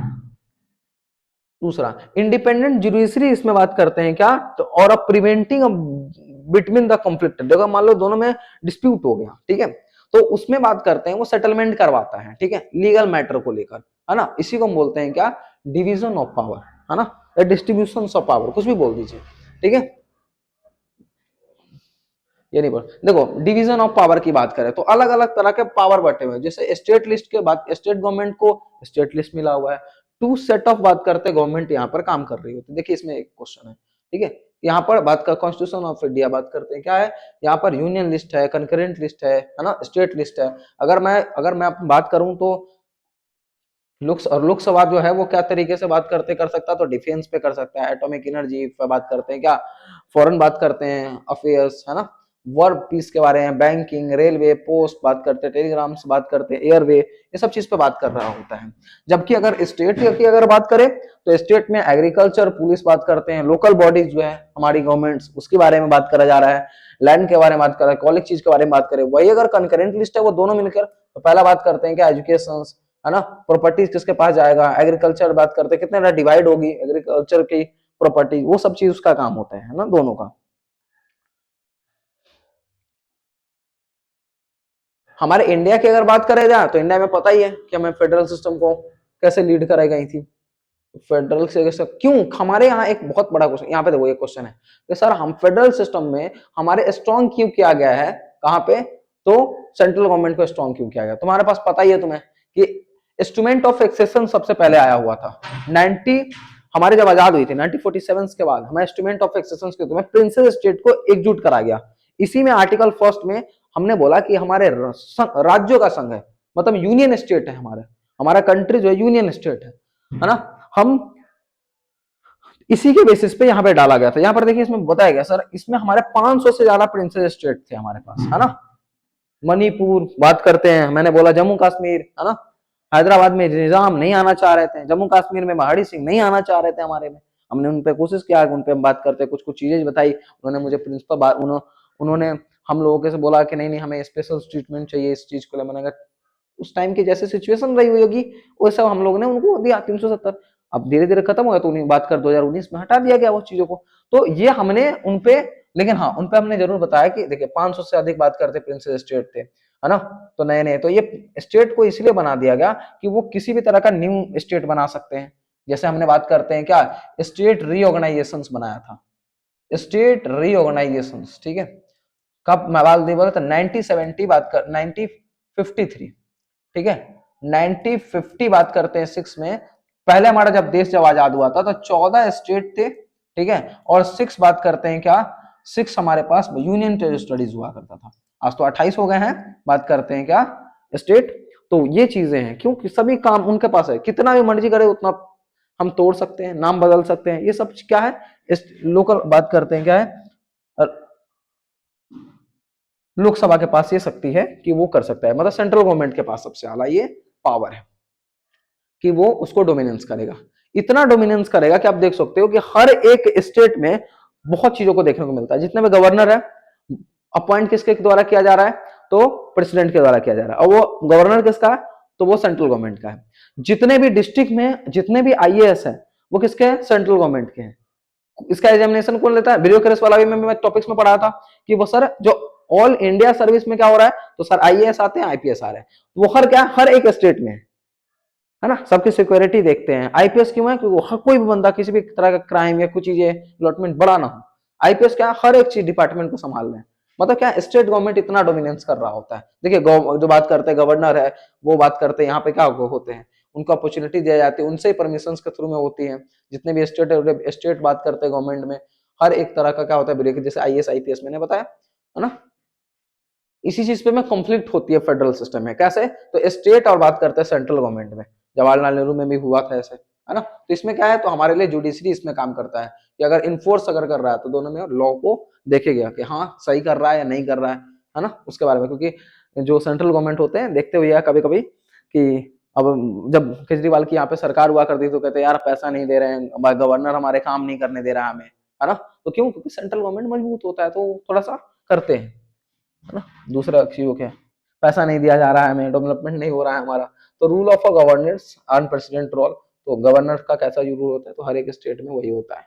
इस पे बेसिस पे लड़ाई क्यों होती है, तो लड़ाई तुम्हें पता ही है कि रिवर वाटर के चलते में बात करते हैं, हमारे यहाँ भी हो रहा है, पंजाब हरियाणा में भी बात करते होते हुए दिखता है ना। बॉर्डर बात करते हैं, डिस्प्यूट होती है हमारे यहाँ, वाटर डिस्ट्रीब्यूट होती है हमारे यहाँ, है ना। ज्यादातर जम्मू कश्मीर को देखो 370 के बेसिस पे हुआ है ना। तीन पे ज्यादा उतना खैर अब कुछ नहीं पढ़ना है। इसमें फेडरल सिस्टम में गवर्नमेंट की नीड क्यों है, तो बहुत सारा बड़ा कंट्री है तो फेडरल सिस्टम होना चाहिए, क्योंकि कास्ट अलग अलग है, रिलीजन्स अलग अलग है, रीजन्स अलग अलग है ना। हमारे यहाँ लैंग्वेज अलग है, तो ये सब चीज को देखकर फेडरल सिस्टम होना जरूरी है। रूल क्या है, जिसमें जुडिशरी का क्या है रूल है, क्योंकि वो कॉन्फ्लिक्टेड खत्म करती है। क्योंकि यहाँ पे ज्यादा जितना भी बड़ा डाइवर्सिटी होगा उतनी ज्यादा कॉन्फ्लिक्टेड भी होगी, उतनी अच्छी अगर बात करते हैं लॉ आएंगे तो उतना ज्यादा एकता भी होगा, यूनिटी भी उतनी होगी, तो उतना ही हमारे पास क्या होगा, कॉन्फ्लिक्टेड भी होगा, है कि नहीं। तो इस चीज को देखने की जरूरत है, हमारे पास जुडिशरी होती है। चार बताइए फीचर्स क्या है, तो पार्लियामेंट है, पार्लियामेंट में बात करते हैं, ये मत ही पढ़िए। स्ट्रॉन्ग बात करते हैं क्यों बनाए गए हैं, क्योंकि स्ट्रॉन्ग इसलिए बनाए गए हैं क्योंकि बात करते हैं क्या, पूरे स्टेट मिलाकर ही एक तो बात करते हैं सेंट्रल गवर्नमेंट बनता है, इसी के लिए स्टेट बनाएंगे। सोशल एंड पॉलिटिकल चेंज होता रहता है हमेशा, कंट्रास्ट होती रहती है। 500 जैसा प्रिंसेस स्टेट था, है ना, सबको एक साथ करने के लिए सरदार वल्लभ भाई पटेल ने बहुत बड़ा काम करा था, है ना। सेंट्रल इसी में रिलेशंस कैसा है, फेडरल सिस्टम को कहाँ से लाएगा ये नहीं। लोकल बॉडीज बहुत क्वेश्चन पूछे जाते हैं, तो लोकल बॉडीज क्यों जरूरत है, तो लोकल बॉडी मैंने डीपीएसपी में बताया था ना कि प्रमोशन या सोर्स बात करते हैं क्या, ग्राम पंचायत, ग्राम सभा, तो यहाँ पर देखी जाती है। 82 में इसको सबसे पहले बात करते हैं, लॉर्ड रिपल साहब ने इस चीज को इंट्रो किया हुआ था हमारे यहाँ, ठीक है। सबसे पहले 80 बात करते हैं 82 में, ऊपर ऊपर मैं पढ़ाता हूँ, ठीक है। 73 और 74 एनवायरमेंट में लाया जाता है लोकल बॉडी को, और लोकल बॉडी इंडिपेंडेंट होनी चाहिए, क्योंकि इंडिविजुअल चलाता है, कोई पार्टी लोकल बॉडी को नहीं चला रहा होता है ना। हमारे बात करते हैं बिहार में जन स्वराज एक पार्टी है, वो लोकल बॉडीज में जा रहे हैं, है ना। तो वो मतलब लोकल कोई पार्टीज तो नहीं होगा, लेकिन सभी बंदे जाएंगे क्योंकि वो चाहते हैं कि लोकल बॉडी अगर सही होगा तभी सब चीजें सही होगा, उनका ऐसा मानना है ना। उनका मानना भी सही है। बात देखिए 1992 में सबसे पहले बात करते हैं, 73 और 74 में अमेंडमेंट लाई गई थी। और लोकल अगर बात किया जाए तो लोकल बॉडीज को बात करते हैं जो अर्बन और रूरल दो तरह के होते हैं। ग्राम बात करते हैं पंचायत, और बात करते हैं नगर पालिका, ये दो तरह के होते हैं। ठीक है, लोकल बॉडी के लिए बात करते हैं पंचायती राज होती है, वही अर्बन बात करते हैं लोकल बॉडी के लिए बात करते हैं ग्राम नगर पालिका होता है, सॉरी, है ना। तो 73 बात करते हैं क्या अमेंडमेंट में देखी गई थी। तो 73 अमेंडमेंट में बस यही है कि तीन तरह का चीजें हैं, क्या है, तीन बॉडी बनाई गई है। पहले अगर बात करे जाए तो पहले पंचायत है, ठीक है, पंचायत है, ठीक है। पहले अगर बात करें तो ग्रुप ऑफ बात करते हैं विलेज मिलकर बन जाएगा, ग्राम बात करते हैं पंचायत है जो कि ग्रुप ऑफ विलेज मिलकर बना है, उसका मंडल बन जाएगा, फिर उसका जिला पंचायत बनेगा। तो तीन तरह का है। पहले बात करते हैं क्या है, तो बोल दिया कि सर ग्राम पंचायत है, क्या है, ग्राम पंचायत, ठीक है। इसको हम बोलते हैं, बात करते हैं ट्राई स्ट्रक्चर, ठीक है। पहला ग्राम पंचायत, फिर बात करते हैं क्या मंडल, मंडल के बाद बात करते हैं क्या आया जिला पंचायत, ठीक है। इस सब का होता है। इसके इलेक्शन बात करते हैं, थ्री बात करते हैं लेवल इंस्टीट्यूशंस पे देखी जाती है। अर्बन में भी ऐसे ही होता है ना। अर्बन में भी बात करेंगे, भी बेल 73 में एमेंडमेंट देख लीजिए, ये बात करते हैं थ्री टनल बात करते हैं स्ट्रक्चर है जिसमें ऑल जितने भी स्टेट है सबके लिए है। पहले ग्राम बात करते हैं क्या ग्राम पंचायत होता है जो कि ग्रुप ऑफ विलेज से बन के मिला होता है। उसके बाद मंडल होता है, ठीक है, जिसको हमारे यहाँ ब्लॉक बोलते हैं, ठीक है। उसका बाद सबसे टॉप होता है जिसको हम बोलते हैं जिला पंचायत, ठीक है, जो अर्बन का सबसे ऊपर होता है, ठीक है। इसमें रिजर्वेशंस की बात करी गई है, जिसको एससी और एसटी का रिजर्वेशन मिला गया है 1/3 को। इसमें एक तिहाई बात करते हैं लोगों को एससी एसटी, और बात करते हैं क्या वुमेन्स को, महिलाओं को यहाँ पर बात करते हैं दिया गया है। अगर बात किया जाए तो इनकी सब्जेक्ट की अगर बात किया जाए तो इस सब्जेक्ट पे बहुत आता है। आर्टिकल 243 जी में स्टेट पंचायत की जितने भी बात करते हैं क्या है सब्जेक्ट है उसकी चर्चा की गई। 11 सब्जेक्ट की चर्चा करी गई है, 11 सब्जेक्ट की। कैसा 11 सब्जेक्ट है, तो पहले बात करते हैं एग्रीकल्चर हो गया, उसकी इरिगेशन की डेवलपमेंट हो गई, सिंचाई वगैरह व्यवस्था की, ठीक है। स्मॉल स्केल इंडस्ट्री लगा सकते हैं आप। बात करते हैं हाउसेस की सुविधा है, पानी पीने की बात करते हैं, रोड वगैरह, इलेक्ट्रिसिटी वगैरह, प्रिवर्टी को लेकर, है ना। जैसे हमारे यहाँ बात करते हैं हाउसेस वगैरह दिया जाता है, प्रधानमंत्री आवास योजना, मनरेगा, है ना, ये सब चीजें काम होती हैं। एजुकेशन, है ना, प्राइमरी या सेकेंडरी सेक्टर्स के एजुकेशन, मतलब स्कूल्स, है ना, उसको ट्रेनिंग दिया जाता है, ठीक है। जितने भी बात करें एजुकेशन के बेसिस पे बात करते हैं दी जाती हैं। हमारे कल्चरल्स एक्टिविटीज में करवाया जाता है, मार्केट्स एंड फेयर्स के बारे में बताई जाती है, हेल्थ बाय सैनिटाइजेशन, है ना, हमारे फीमेल्स वेलफेयर के बारे स्कीम में रहता है, इसमें वुमेन्स बात करते हैं और चाइल्ड वेलफेयर स्कीम रहता है ना। पब्लिक डिस्ट्रीब्यूशन के बारे में बात की जाती है, ट्रांसफर, है ना। स्टेट इलेक्शन कमीशन इसको क्या कर सकता है, लीड करता है। स्टेट इलेक्शन कमीशन ही इसके यहाँ पे इलेक्शन करवाता है हर 5 साल पे। स्टेट यहाँ बात का फाइनेंस कमीशन भी बना हुआ है जिसके वजह से यहाँ पर स्टेट और लोकल बॉडीज को पैसा डिस्ट्रीब्यूशन, मतलब रेवेन्यू बात करते हैं, डिस्ट्रीब्यूशन किस तरीके होगा इसके बारे में बताया जाता है। 74 में एनवायरमेंट में 1993 की अगर बात करें तो 5,000 से ज्यादा मैक्सिमम बात करते हैं क्या पॉपुलेशन होगा। 75% जो लोग हैं वो नॉन एग्रीकल्चर बात करते हैं लोग में यहाँ पे जा रहे हैं, ठीक है। 400, अगर जब तक 400 लोग स्क्वायर किलोमीटर में अगर वो है, मतलब अगर डेंसिटी, अगर पॉपुलेशन डेंसिटी अगर 400% है ना स्क्वायर किलोमीटर में अगर फैले हुए तो समझिएगा कि अर्बन में है। और ये 2011 की जनगणना में है 31% लोग जो है अर्बन में रह रहे हैं, 75% लोग जो है वो आज भी कहाँ पे गांव में रह रहे हैं, ठीक है। तो 73 में एनवायरमेंट जो भी ये भी तीन तरह की बातें वो करता है, ठीक है। तो पहला बात तो इसमें याद रखिएगा कि इसमें क्या होता है, इसमें फोर्थ बात करते हैं शेड्यूल में इसको डाला गया है 73 में को। इसकी भी अर्बन बॉडी है, इसको हम नगर पालिका बोलते हैं, नगर निगम और नगर पालिका, नगर निगम और एक और होती है नगर पंचायत को लेकर ऐसे देखा जाता है, पता नहीं क्या है इसका, नगर निगम और बात करते हैं, नगर पालिका बोला जाता है इसको, ठीक है। चैलेंजिंग क्या क्या होती है, तो चैलेंजिंग ये होती है कि फंड वगैरह उतना खास नहीं मिलता, रिजर्वेशन, वुमेन का रिजर्वेशन यहाँ पे बहुत ज्यादा है, ठीक है, उतना नहीं पढ़ेंगे इसमें, वुमेन का रिजर्वेशन के बारे में बात करी गई है। देखो, ग्राम सभा और ग्राम पंचायत के बीच में डिफरेंस होता है, ये क्वेश्चन बहुत आता रहता है कि ग्राम सभा क्या है, तो ग्रुप ऑफ बात करते हैं, क्या हाउस बात करते हैं, विलेज जो होता है उसी को ग्राम सभा बोलते हैं।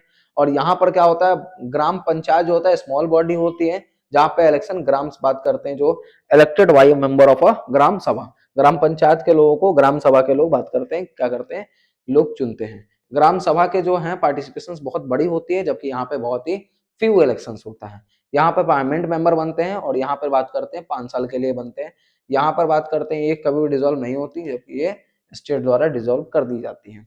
यहाँ पे मॉनिटरी जो होता है वो एक्टिविटी चल रही होती है ग्राम पंचायत में, जबकि यहाँ पे ग्राम पंचायत के बाद एग्जीक्यूटिव को लीड कर रहा होता है, ठीक है। बता ही दिए हैं कि क्या क्या इसमें बताई गई है, तुमको बता दिए हुए हो चुके हैं कि यहाँ पर 29 बात करते हैं, क्या है, सब्जेक्ट दिए गए 1992 में, ठीक है। 11 बात करते हैं शेड्यूल में, याद रखिएगा 11 शेड्यूल में। लिविंग डॉक्यूमेंट्स क्या है, इसके बारे में चर्चा करता हूँ। इसके बारे में मैं इंपॉर्टेंट क्वेश्चन ही देखूंगा तो ज्यादा अच्छा होगा, ठीक है, क्योंकि इसमें ज्यादा उतना देखी नहीं जाती। इसका इंपॉर्टेंट क्वेश्चन मैं बता देता हूँ। 42 अमेंडमेंट में मिनी कॉन्स्टिट्यूशन क्यों कहा जाता है, क्योंकि 72 में अमेंडमेंट डाली गई थी 1976 में, मिनी कॉन्स्टिट्यूशन इसी के लिए इसको कहा जाता है। लार्ज पार्ट उसके कॉन्स्टिट्यूशन के इसी में है, ठीक है। जैसे इसके प्रियम्बल इसमें देखे जाते हैं, इसमें क्या क्या चीजें वो है, ठीक है। इसमें आर्टिकल में 7 शेड्यूल में 53 आर्टिकल दिए गए हैं, ठीक है। फंडामेंटल ड्यूटी और बात करते हैं क्या, रेस्ट्रिक्शंस पावर, ये जुडिशरी में यही इसमें बताया गया, इसी के लिए इसको मिनी बात कर कॉन्स्टिट्यूशन बोला जाता है। इसकी अगर बात करा जाए कि अमेंडमेंट क्यों जरूरी है, तो इसमें इंडियन कॉन्स्टिट्यूशन जो है लिविंग डॉक्यूमेंट क्यों कहा जाता है, एक जीवित दस्तावेज क्यों है, तो constitution of India living document as the document keep responding to the situation and the circumstances को, मतलब ये क्या कर रिस्पॉन्ड करता है, लाइक अ ह्यूमन बीइंग, जैसे आदमी कर रहा है ना, वैसे ये सिचुएशंस को भापता है, ठीक है। इसका एडॉप्ट जो की गई है, जिसको एडॉप्ट किया गया 26 नवंबर 1949 को, और इसको फिर इन्फोर्स कर दिया गया 26 जनवरी 1950 को। लगभग 66 ईयर हो चुके हैं, ठीक है, कॉन्स्टिट्यूशन को, आज भी फ्रेमवर्क चेंज नहीं हुआ है। नेपाल को देख लीजिए कितना चेंज हो चुका है, ठीक है, हर बार होता है 2002 2009, अभी फिर देखिए फिर अभी क्या किया है ना, बड़ी जेंजी चल रहे हैं, ठीक है। तो ये अभी तक चेंज नहीं हुआ है, ये इसकी सबसे बड़ी चीज है यहाँ पर, क्योंकि इतना भी डायनेमिक्स बात करते हैं स्ट्रक्चर होने के बावजूद भी यहाँ पर कितनी प्यारी चीजें हैं कि हर एक चीज को देखा जाता है, हॉल मार्किंग करी गई है, हर तरीके को, हर एक कॉन्स्टिट्यूशन के, या बोल सकते हो नागरिक के हर एक चीजों के बारे में इसमें ध्यान रखकर, है ना, किया गया है। जितने भी चैलेंजिंग उस टाइम में थे वो सबको एड्रेस करा गया है। फिलोसफी ऑफ बात करते हैं कॉन्स्टिट्यूशन की फिलोसफी समझते हैं, है ना, कहाँ से आया, क्या आया है, नीड क्या रही है ना, कौन बंदे ने क्या क्या चीजें कहा है। तो नीड अंडरस्टैंडिंग अगर बात किया जाए तो राइट्स, सिटीजनशिप ऑन माइनॉरिटी और डेमोक्रेटिक, उस समय में 3-4 बात करते हैं सबसे ज्यादा फेस किया जा रहा था कि हमें कैसे कैसे हम भारत को जो अगर हम बना रहे हैं या हम कॉन्स्टिट्यूशन बनाएंगे या आने वाले चीजें बनाएंगे, तो उसमें हमें क्या देखने को मिलेगा, तो यही चीजें देखने को मिल रहा था यहाँ पे कि हम अपने राइट्स को, हमें राइट्स देना है, डेमोक्रेटिक डेवलप करना है, जहाँ पे माइनॉरिटी को अच्छे तरीके से क्या मिल जाएगा, राइट्स मिलेंगे, क्योंकि माइनॉरिटी दब जाएंगे ना, मेजोरिटी उस पर बहुत हावी हो सकता है ना। सिटीजनशिप देंगे, सिटीजनशिप के साथ साथ उसको राइट्स प्रोवाइड करेंगे, है ना, उसके कंसेप्ट को समझाएंगे कि ये बात करते हैं, लॉजिकल चीजें देंगे, है ना, पॉलिटिकल माइंडसेट देंगे। पॉलिटिकल मतलब यहाँ पे ये नहीं है कि पॉलिटिकल मतलब कोई आदमी अलग समझते हैं, सोसाइटी होता है जहाँ पे सोसाइटी डेवलप होता है। आप पॉलिटिकल्स के बिना आप कोई सोसाइटी में रह ही नहीं सकते। आप अगर बाएं में चल रहे हैं वो भी एक पॉलिटिकल चीज है, ठीक है, वो भी एक पॉलिसी का हिस्सा है। हम कहते हैं कि नहीं सर हम राजनीतिक नहीं कर सकते, भाई आप राजनीतिक नहीं, आप जी ही नहीं सकते। सांस एक ऑक्सीजन जैसे जरूरी है, वैसे हमारे राजनीतिक हमारे लिए जरूरी है, ठीक है। तो हमारा मीन ऑफ ट्रांसपोर्शन फिलोसफी की अगर बात करूं तो देखिए फिलोसफी क्या क्या चीजें हैं, ये सब मेन मेन मुद्दा यहाँ पे। इंडिविजुअल फ्रीडम हमें देता है, हमारे कॉन्स्टिट्यूशन का सबसे हमें अगर डिस्क्राइब किया जाए तो मेन मेन चीजें हैं। पहले अगर हम बात करें तो हमारा freedom, equality, social justice. Social justice क्या है, तीनों तरह का जस्टिस होना चाहिए, सोशल, पॉलिटिकल, इकोनॉमिक्स, ठीक है, तीनों तरह का जस्टिस को हम सोशल जस्टिस बोल रहे हैं, ठीक है।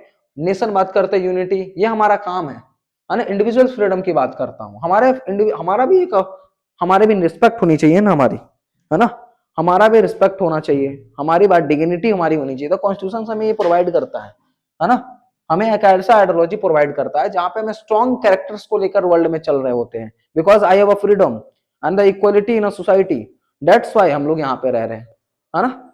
ये तो कहीं भी माइग्रेट कर सकते थे, है ना, क्योंकि यहाँ पे कॉन्स्टिट्यूशन हमें गारंटी लेता है कि हम हमारे पास क्या है, फ्रीडम है।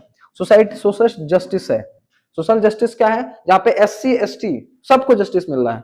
कोई ऐसा आदमी नहीं है कि डायरेक्ट बोला जाए कि नहीं नहीं नहीं तुम तो SC, हम तुमको नहीं छुएंगे या तुम्हारे साथ नहीं खाएंगे, अंदर में कुछ भी चल रहा है उसको, लेकिन वो मानेगा भाई, दम नहीं है उसको, ये नहीं बोल सकता है कि नहीं नहीं तुम SC नहीं, कितने भी पावरफुल है वो ये नहीं बोल सकते हैं।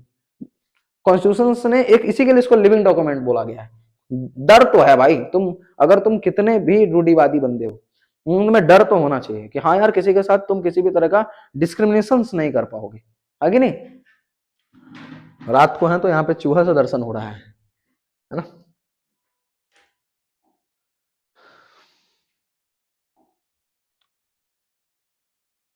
अब देखो, diversity and majority right respect किया जाता है, यहाँ पे डाइवर्सिटी को भी रिस्पेक्ट किया जाता है। हम लोग साथ रह रहे हैं, हमारा दोस्त है मुस्लिम है, हमारे हिंदू दोस्त हैं, कुछ कुछ SC ST वाले दोस्त हैं, मैं जनरल हूं, उनको भी बात करते हैं, उनको वो भी बोलते हैं कि यार मेरा दोस्त है। तो यहाँ पर किसी भी तरह, क्यों, क्योंकि हम लोग सिस्टमेटिक ढंग से हमारी सोसाइटी को डेवलप करा गया है, एक अच्छी आइडिया दी गई है जो एजुकेशन से बड़ी पूरी है ना, जहां पर इंसानियत का धर्म लगाया जाता है। एजुकेशन बात करते हैं, क्या एजुकेटेड इंस्टीट्यूट को डेवलप किया गया। ओ सॉरी यार, उफ, हाँ सही है, ठीक है। एंड अगर बात करा जाए तो हम अब किसी भी धर्म को भी नहीं देख रहे, सेकुलरिज्म है हमारा जो बात करते हैं, हमारा जो आइडियोलॉजी है, हमारा पॉलिटिकल फिलोसफी जो हमारे कॉन्स्टिट्यूशन का, कि हम किसी भी धर्म को नहीं मानते। हर एक फ्रीडम है, सिटीजनशिप में हर एक फ्रीडम है कि किसी भी रिलीजन को मानो या नहीं भी मानो। तुम अगर कह रहे हो कि नहीं नहीं मैं नास्तिक हूं, मैं भगवान को नहीं मानता, कोई प्रॉब्लम नहीं, आप चाहे तो मानो, नहीं मानो नहीं मानो, कोई दिक्कत नहीं, क्योंकि हमारा देश है वो सेकुलरिज्म को प्रमोट करता है, ठीक है। वो किसी भी धर्म को नहीं प्रमोट करता। हम किसी भी राइट से, हमारा कोई भी रिलीजन में हम कोई भी बंदा मेंटेन कर सकता है किसी भी तरह का एजुकेशनल रिलीजन से इंस्टीट्यूट बना सकता है। आप चाहो तो मदरसा में पढ़ो, आप चाहो तो गुरुद्वारा में पढ़ो, बात करते हैं आप कहीं भी जाके पढ़ो, कोई प्रॉब्लम नहीं है, ठीक है। स्टेट पावर की बात करी गई है इसमें, ठीक है। हमारे बात करते हैं राइट्स दिए गए हैं, फेडरल सिस्टम है हमारे पास। नेशनल बात करते हैं, क्या है, आइडेंटिटी है, हम इंडियन है, हमारा नेशनल आइडेंटिटी है। बहुत सारा चीजों में हमारे बात करते हैं, क्या किया गया है, क्रिटिसाइज भी करी है, क्रिटिसिज्म भी हुआ है हमारा। कहते हैं कि यहाँ पर हम किसी और के ओवरव्यू पे चल रहे हैं, हमारा लिमिटेशंस है कॉन्स्टिट्यूशंस में, है ना। लिमिटेशंस होता तो टूट गया होता, है ना। खैर अपनी अलग बातें हैं, क्रिटिसाइज को खैर देखना पड़ेगा। अचीवमेंट क्या है कॉन्स्टिट्यूशंस का, तो पहला अचीवमेंट कॉन्स्टिट्यूशंस का ये है कि यहाँ पर हर एक सोसाइटी को सेम तरीके से देखा जा रहा है। हमारे कॉन्स्टिट्यूशंस के प्रिंसिपल में सोशल जस्टिस आ रहे हैं, कॉन्स्टिट्यूशंस में राइट जो है, वहां पे बैकग्राउंड जो है वो बात करते हैं, वो सबको देखा जा रहा है, ठीक है। सेकुलरिज्म को हम लोग देख रहे हैं, है ना, कोई भी धर्म ऐसा नहीं है जो हम नहीं मानते हैं। तो ये हमारा आएगा, इस पे क्वेश्चन रहेगी। ऑब्जेक्टिव देखिए, discuss the objective of constitution, constitution का ऑब्जेक्टिव को डिस्कस कीजिए, इस पे क्वेश्चन आएगा। बाकी हम कल आने वाले हैं लेकर सेकेंड बुक को, और हिंदी मीडियम वाले आप ना मिस करें, कल मैं आपको हिंदी मीडियम वाले के लिए भी सेम यहाँ पे 10 चैप्टर जैसे पढ़ाया हूँ, सेम उसमें भी 10 चैप्टर ऐसे ही पढ़ाऊंगा, ठीक है। और सेकेंड बुक भी इंग्लिश वाले मीडियम वाले के लिए कल लेकर आऊंगा। तब तक के लिए जय हिंद, जय भारत।